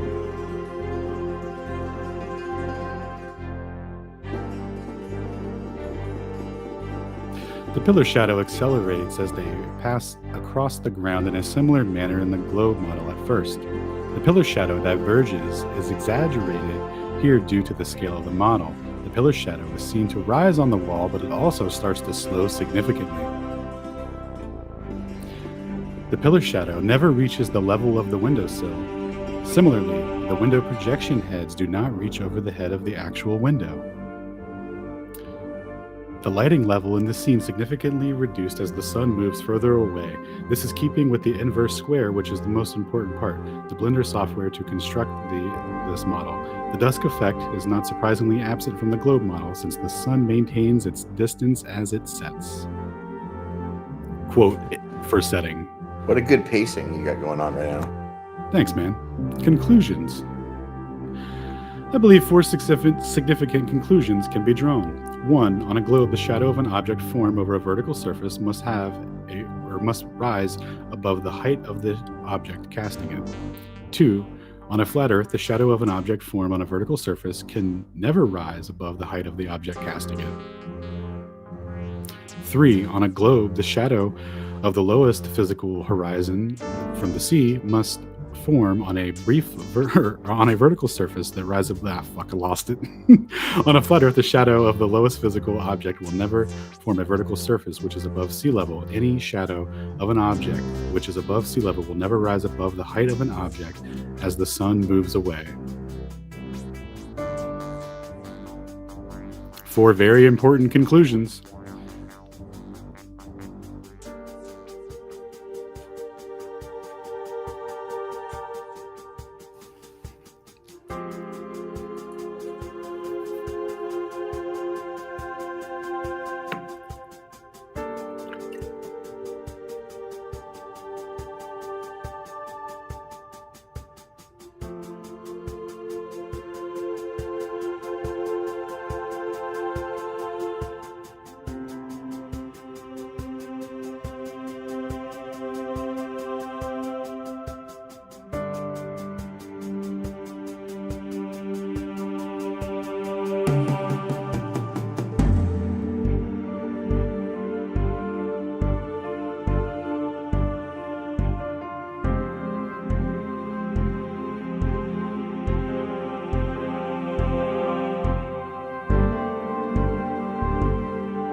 Wow.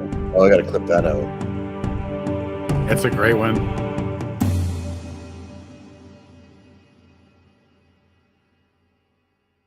Did he make his own music too? Is that what that said? So dope. well done.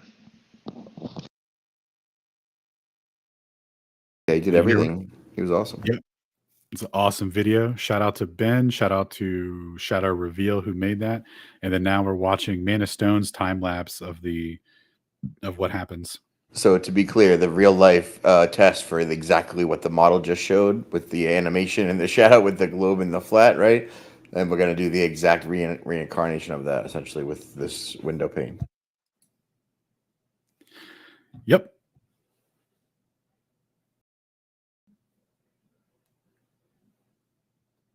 Yep. And he's actually going to do a follow-up on this too, where we're going to be able to see the exact heights, measurements, everything all marked out so we can see references and have everything, to show the exact measurements. He does like that data. Mm-hmm. It's like, who can we get to get the most precise form of shadow measurement? Oh, our quality assurance. You don't get is people using random size icicles or whatever. Yeah.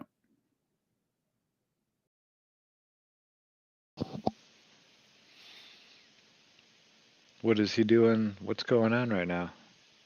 Oh, we're just watching the sun or the thing fade into the darkness there. We're gonna watch like a time lapse of a slow recording. He's taking of a sunset, but looking the opposite way in his house as the sun creates a Oh, shadow. okay. I could use a little bit more expletive or exposition. Yeah, it should, it shouldn't fade Keep out like going it up. does. Yeah, it should just keep going up.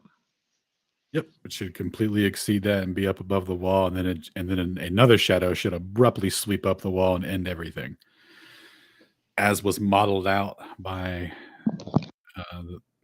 what we saw earlier. Yeah, the TikTok lads are not gonna like this. They've been trying to hold Shadowsets as like a proof of their thing, but as with all the things, it's been taken back. Yep. So yeah, that is everything for that. And I just wanted to put a link in here for the null hypothesis again. So remember, following the null hypothesis, right? We're not saying that this proves the Earth is flat. That'd be crazy.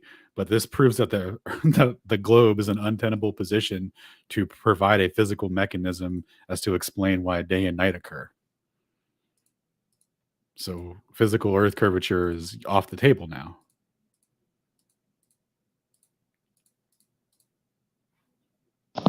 Yeah, I don't see how they would refute it.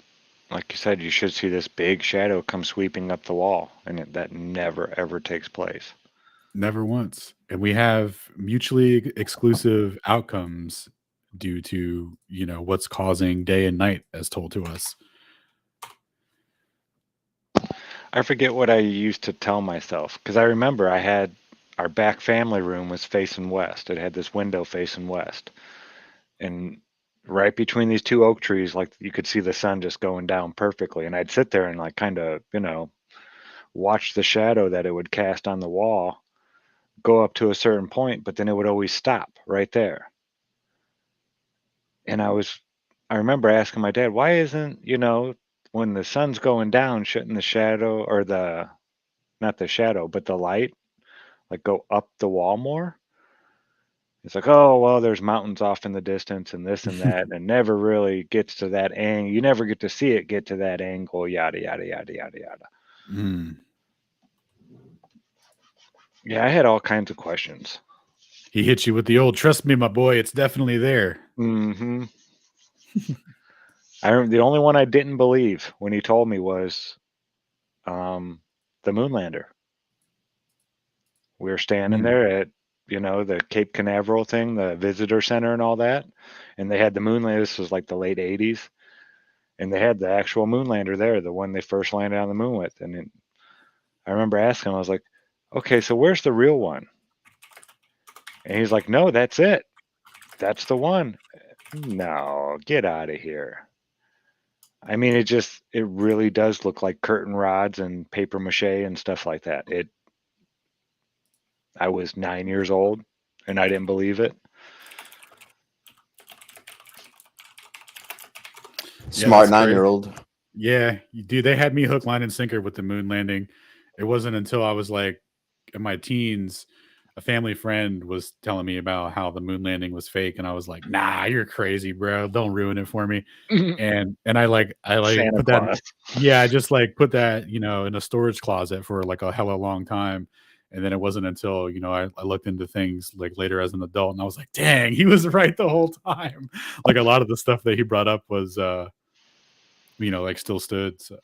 Yeah, I wrote it off as, well, we had to lie to fool the Russians so they would waste their whole budget actually trying to do this because we said we did it.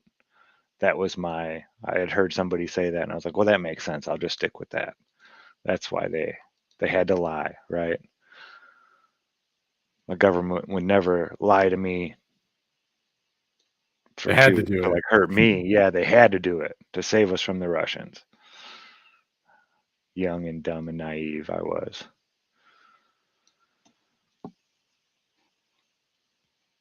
Yeah, no, those were great videos. The shadows, they tell the story right there. And that's something that anybody can do. You can go out, find a space where you have, a clear horizon, preferably on water would be nice, or up on a mountain or something, but anything to the west, and stick a stick in the ground next to a wall somewhere.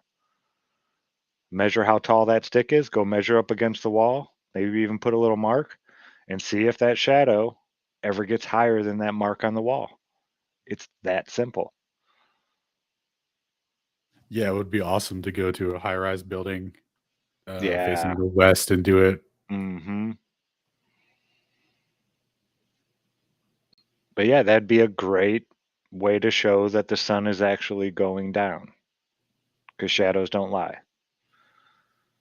The other thing, right, is if it's caused by the uniform curvature of the Earth sweeping across the sky, the speed would be affected too. You wouldn't Yep. get like super slow twilights and dusk, and they do like in the disparity between the South. You wouldn't get like the long drag time, so to speak, as it hangs there. It would be ready, sweep, and then it would be nighttime immediately for everyone that you'd see, right? Or am I missing it? No, you're spot on. That's another component of the argument is that abruptly ending darkness that would have to occur, and it never does. We have like what is it, like 6 different types of twilight that are all based off of elevation angles to the sun. None of them are measurements of like luminosity, Right. right? So it's kind of a dead giveaway. Yeah, the higher, the more purple it gets, the lower it gets, or whatever. Like that's the direct correlation. It's not so like it's the elevation of the sun causing twilight and the colors and the dusk and all that stuff. So I mean, it should be instant. We shouldn't even have dusk and twilight as such with the way that the shadow set should work, right? Dude, how about the sunrise shadow that would precede? That's crazy, dude. We don't have either of those things, and they They seem present crazy because no one's ever seen them. dude, they present one shadow of a mountain in the sky, and they're like, "Globe, there it is. We found it." We've seen it. You guys don't have anything. We're gonna keep saying this over and over again.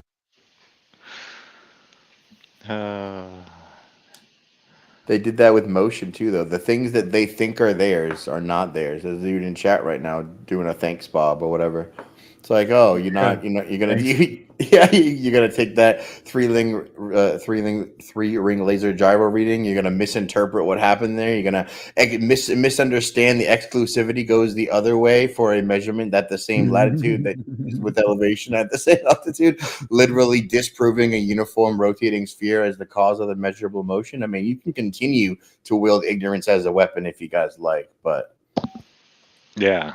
So really, thank you, Bob. Thanks, Bob. Definitely thanks, Bob.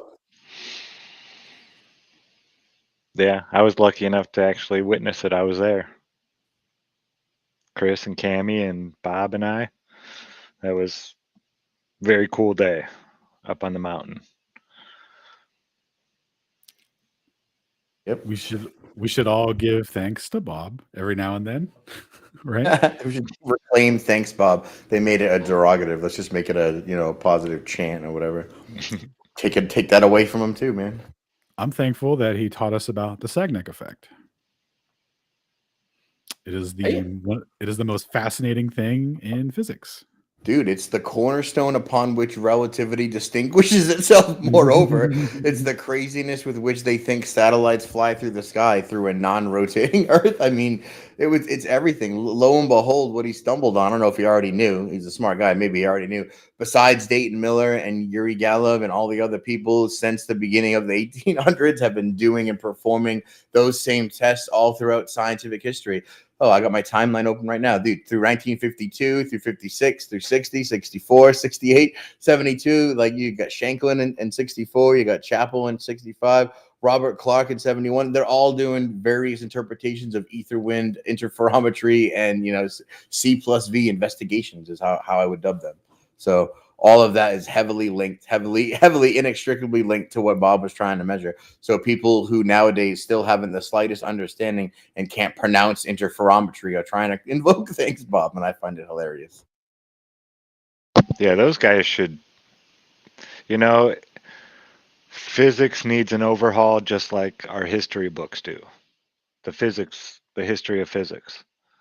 I wasn't taught about Nikola Tesla in school, maybe one paragraph about the electric motor, but I learned a whole lot about Thomas Edison and Benjamin Franklin, Paul Revere. You know, Paul Revere rode about 19 miles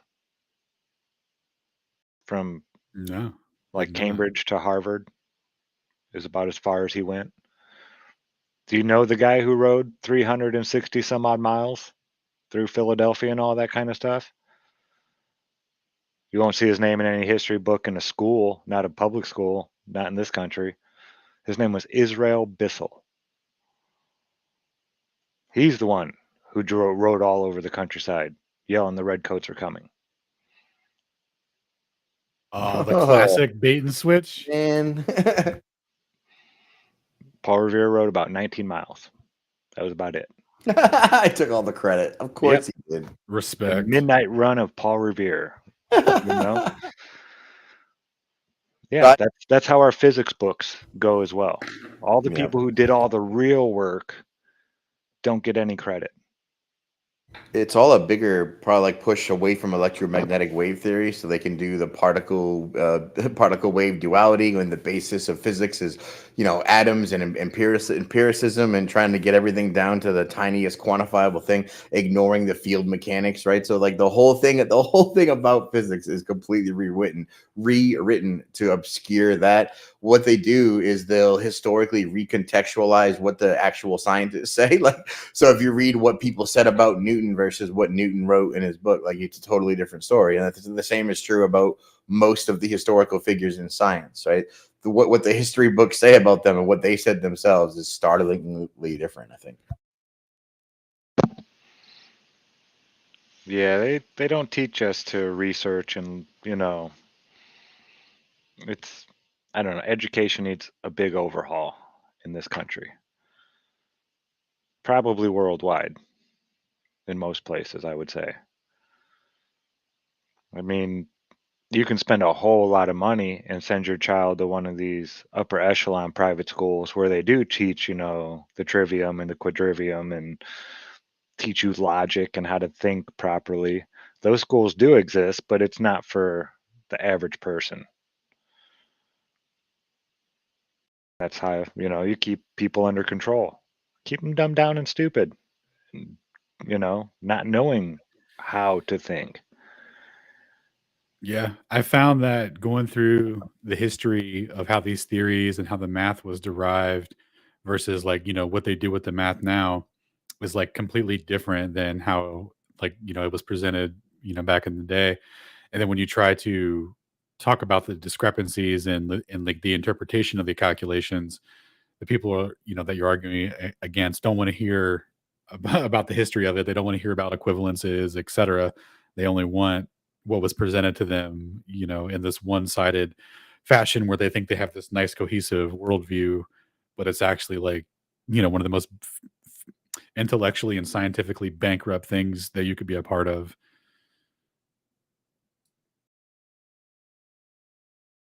Yeah, wasn't the name of your first presentation so crucial then? How math became reality? How they literally took a whole bunch of physics and misrepresented it to convince people that actually, even though we could never measure the Earth going around the sun, we'll mathematically have a coordinate system that will invert reality around you so that the motion could therefore be, quote, mathematically quantized, and then we'll empirically do stuff with it, translate it back and forth, play the reference frame game, pretend that light can observe itself, and voila, we have, the birth of relativity and the globe motion that we can never measure in unfalsifiable bubble wrap. Dude, think about how crazy that is. They figured out that they could measure the distance between fringe patterns with the wavelength of light as the metric for how much, like, for the displacement, and the square of that is proportional to some velocity that is being measured. Always and forever. Like always and forever, dude. If it's straight, rotational, doesn't matter. And they've measured the Earth, and they realized it was not moving at the speeds that were required to support all of their mathematics. You would think they would tell the people, like, hey, guys, we were super wrong. Turns out the implications are it's all stationary. What we're doing in the sky is just a conceptualized model to explain motion without any real, backing to it in terms of what would be the causal mechanism. And Well, yeah, what else I could they say enjoy. besides a creator is going to rotate the sky above your head? You know? Yeah, that wasn't what they wanted to come out with for sure as an alternative. Oh, dude, shout out to Taboo in the chat. Much appreciated, man. Your work on this subject has been, it hasn't gone unnoticed, man. It's absolutely crucial to defining different, or, to defining geometrically mutually exclusive evidence, right? Because we're always doing lasers and stuff, but they always refract out of it, and XYZ. It could be this, it could be that. With the shadow set, it can't be. It has to be different, as dictated by their model. If they want to claim that the cause is the sun is being set lower than the horizon. Well, hold on. Their favorite answer is refraction, right? Did you guys hear that they're arguing shadow refraction now for eclipse stuff too in Selenillion? So maybe shadow refraction will make an appearance as this explanation. Shadow refraction, huh? You can refract the absence of light. What do you guys think? I still have yet to see any unlucky any proving that refraction actually takes place at any level that they claim it does. Because back in the day, all the research I did on refraction, now true, they were doing this out in the desert. It was a MIT course they were doing out there. And they were only measuring up, I think, to like 500 yards. It was more for surveying and stuff like that, refraction, taking that into account. And they said it was negligible, even on the worst conditions that they could find out there, that refraction was negligible. And that's how I've looked at it since, because I've never seen any. I mean, colors refract at different amounts. If there is refraction, it shouldn't be hard to take a bunch of different lights at a long distance and show that, them at different heights according to their color. They should all refract at a different amount. Now, if you're going to claim that refraction is this grand in bending things this far, then we should see that in the light. You can't say that it's negligible, the amount of difference in refraction from one light to another, and at the same time claim that it's curving things hundreds and hundreds of feet, if not thousands, to show us, things that aren't really there. No, nonsense. You have to pick one or the other. Yeah, they always want them both.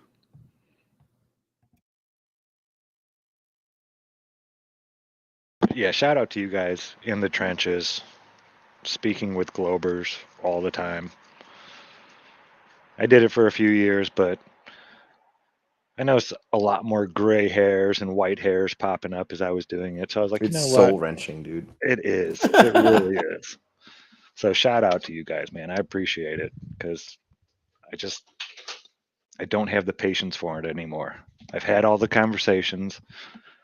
I made hundreds of videos on the topic. If you want to know my point of view, there it is. And if you have a rebuttal, then I'll take that. But other than that, I'm not going to sit here and argue with you and teach you all this stuff that I've already put out in video form for you to go learn if you really want to. Yeah, it's tough to, so like there are definitely zealots with whom you shouldn't converse on the subject. It'll only be counterproductive. I think that the main way I approach it is through like a neutral observership. Like suppose there's a 10% base of this dude's 180,000 followers or whatever who maybe doesn't believe, or he's, or has discernment, or is listening. So what you're really talking through that person to that 10%. So everything that you answer and phrase should be with that sort of alacrity, so that you're not listening to him insult you. You're not listening to his nonsense defense. If he raises a good point, you're addressing it, but you're addressing it through him to the person who's listening. That's I think the best way to do it, and it keeps you from going insane from talking. See, if it's an ignorant person, I'm okay with it. I don't mind arguing with ignorant people because they don't know better. But when I'm explaining it again to the same person that we had the private conversation, but now it's online, so they want to pretend like they don't know. I don't know. I mostly not hung out with, but I mostly conversed and argued with trolls. Not so much genuine people wanting to see a different point of view or open to a different point of view. they were the same people that are out there today still trolling 8 years later. Yeah, who still say that you can't have a horizon on flat Earth and that the sunset all the disproves same flat stuff. Earth. Yeah, I got you. And we've had all these discussions. I mean, I had hour-long discussions with people offline, these trolls, giving them the benefit of the doubt. And then we have this long discussion and they're like, oh, okay, I see how that would work. And then the very next day I hear them online talking to somebody else saying they don't know how that would work. Yeah, like not only that, but no Flurf has ever dared answer this to me. Yes, they'll say things Dude, like that. So it's dude. like, you know what? I'm never talking to that person again. Fair, that's fair. They were doing that on TikTok on the Shadowsets, bro. They were like, no Flurf has ever shown, modeled, demonstrated, reproduced. I was like, what about the one time that Ben showed it? And he was like, different time of day, doesn't count. Immediately. I was like, okay, let me think about it and get back to you. And then you watch the complete series and it's like, oh, yeah, it doesn't matter. And actually, you would have one that happens at sunrise, and you don't have that either. All you had to do was go to the top of that mountain and look down, and you're like, someone down there might get confused. I can see them from up here, Yeah. And it would happen on so many more mountains. Ones that, don't actually poke through the clouds sometimes. Right. There's a lot of mountains out there that don't. That should be casting shadows if what they're saying is true, but we never see it. It's only the ones that actually go above the clouds that we see this phenomena take place. Yeah, Sacred says, any extra smoke you have tossed towards Flat Earth Friday, we want it all. That's a very good point. It's a very good point. And any of the debaters who want to get brave or have a point or want to take on any of the points, come to X on Friday and do your thing. Say it with your chest, as Proud says. Awesome. Yeah, you guys start Friday, and then I wake up Saturday morning. You guys are still going. I listen a lot. I lurk a lot because I'm always working in the morning. But I love the conversations you guys are having over there. There used to be a time when Glober stepped up and talked to us. I don't remember that happening for a good long while now, though. Nah, they don't want it anymore. Dude, imagine if all the best Globers got together and had a hangout. Like all the smartest Globers in the world had like a Friday stream where they talk shit about us. Like how fast would we all be in there lining up trying to talk to them? Not hiding in the things and pretending that they don't exist and then all week dropping comments to the contrary. Like that's crazy behavior. I never thought about the reverse. That's pretty funny. Right. It's supposed all the best. You know Globers. What? That actually they did try and do a Friday show. But nobody showed up because everyone was at Flat Earth Friday. Because nobody cared. Yeah, that's what happened. That's right. I do remember now. They did try. Yeah. Shout out to the. I mean, it could be intimidating when all of us updated with each of our specialties or whatever. It'd be hard pressed for a Glober to come challenge anything. So I mean, I guess I see why they stay away. So scared. Yeah, they can find the low hanging fruit. Little corners where there's not nearly as much IQ power, brain power. Yeah, commenting dryly and referencing stuff is much harder than real-time recall from stuff that you actually read to put in an actual critique to have a critical analysis of an argument that you're just listening to on the spot. It's a big, big difference.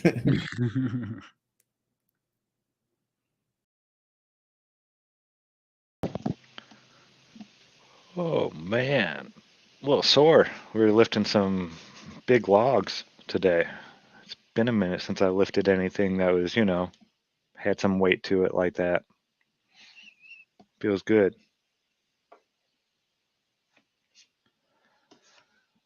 Yeah, it's getting that time of year. We should be planting here by the end of the month. Oh, nice. Yeah, living down south here is so different. It's so weird.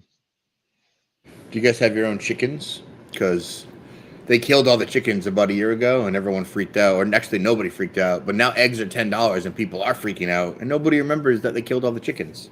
So I live close to all the Amish people that have ever existed. And there's unlimited no chicken kidding. eggs here. Oh, yeah, man. It's fantastic. Yeah, that's one thing I do definitely miss.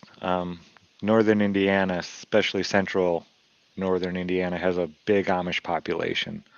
There's a place there called Shipshawana, where Amish from, probably 100 miles around would all come and bring their goods here to sell at like a big giant Amish swap meet type thing.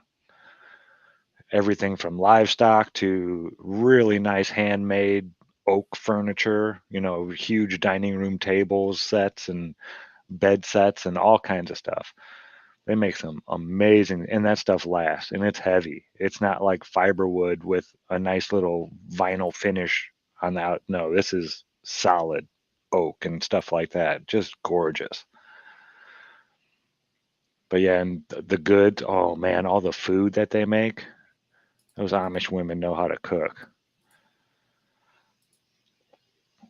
Yeah.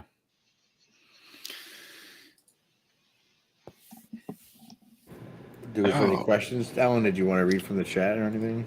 Oh, Did you want to bring people up still?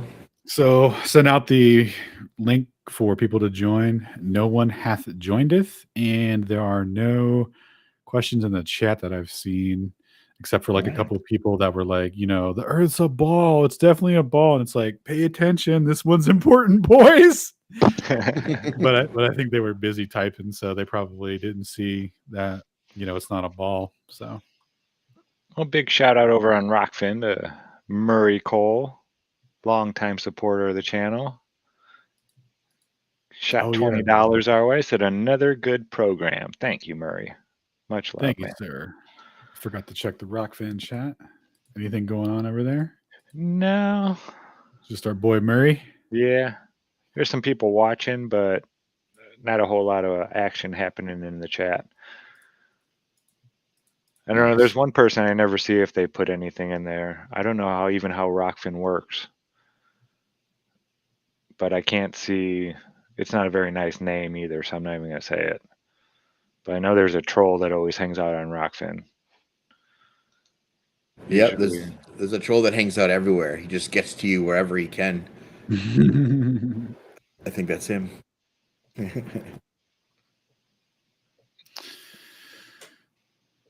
Big shout out to Doug Maurer. Another member.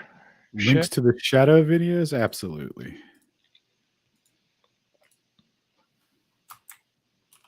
Should probably throw them in the comments to the video. Is that something you can do so that people who watch later can grab them? Or does it move chat to comments? Both.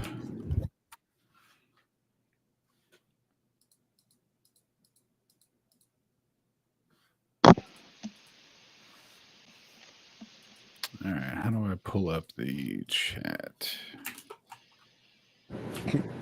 Don't see comments. All right, so you can't comment until it's over. Is that how it works? You can't. Yeah, you have to comment. You have to comment on the actual YouTube chat. You can't comment from here. If that was your question. All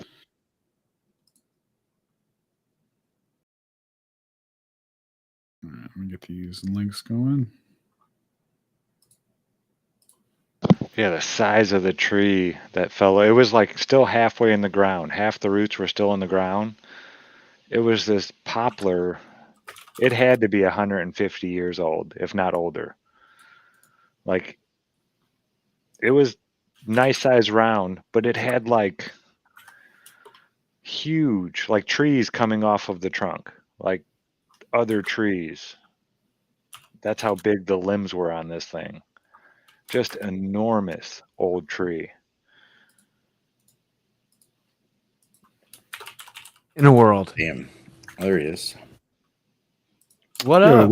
Welcome, sir. So nice. Yeah. What do you guys got coming up this week?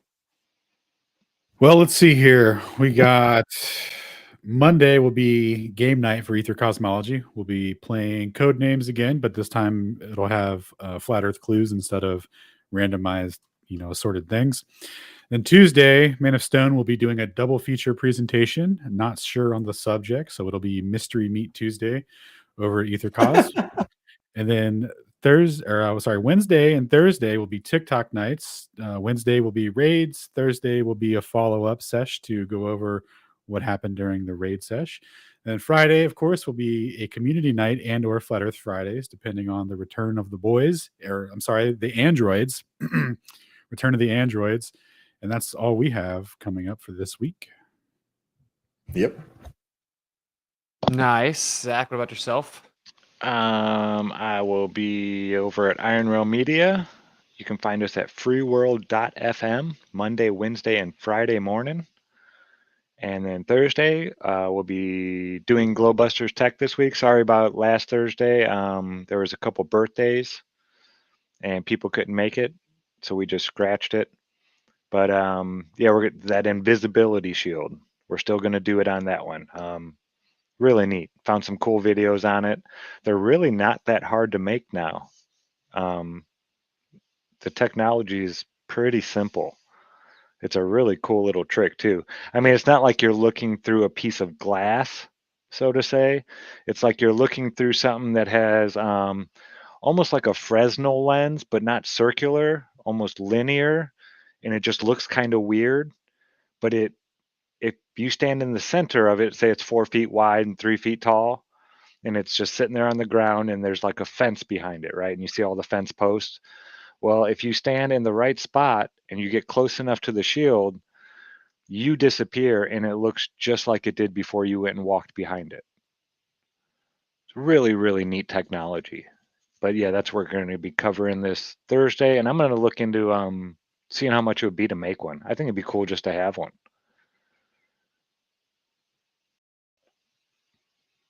Play tricks on people and whatnot. No. Dude, I want a Harry Potter cloak of invisibility. I want to play mischief on the family or whatever.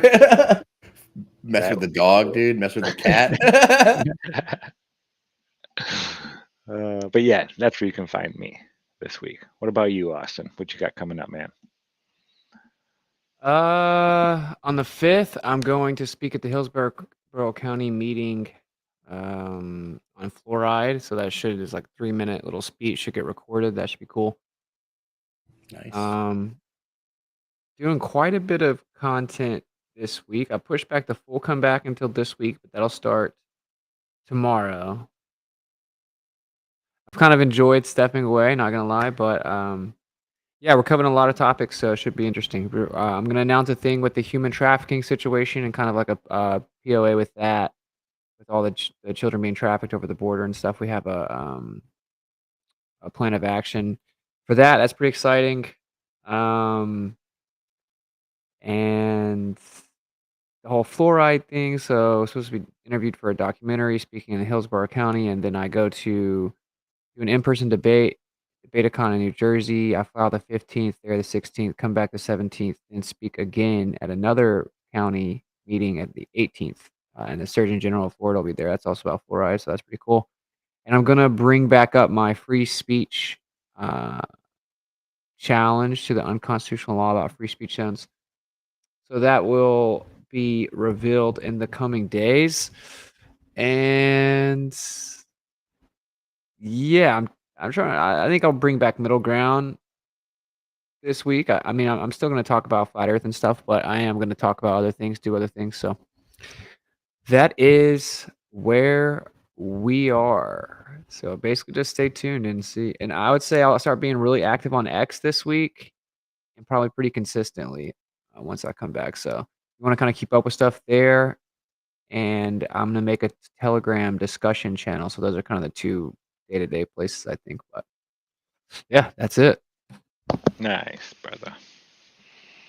Yeah. Well, all right, cool. Thank you for the presentation. Awesome stuff. You guys are awesome. Awesome stuff. So good at this. All right, cool. Shout out to you guys. I mean, did we miss it? I looked at Kofi. There's nothing there. Let me double check. Doug Maurer, thank you for being a member for 16 months. And I'll pop back over to Rockfin. Murray Cole, thank you for 20. Another good program. Not sure if that was already shouted out, but cool. All right, thank you guys. So, be kind to each other. Don't lie to each other. Open your mind because there's truth inside. All right, peace. Peace.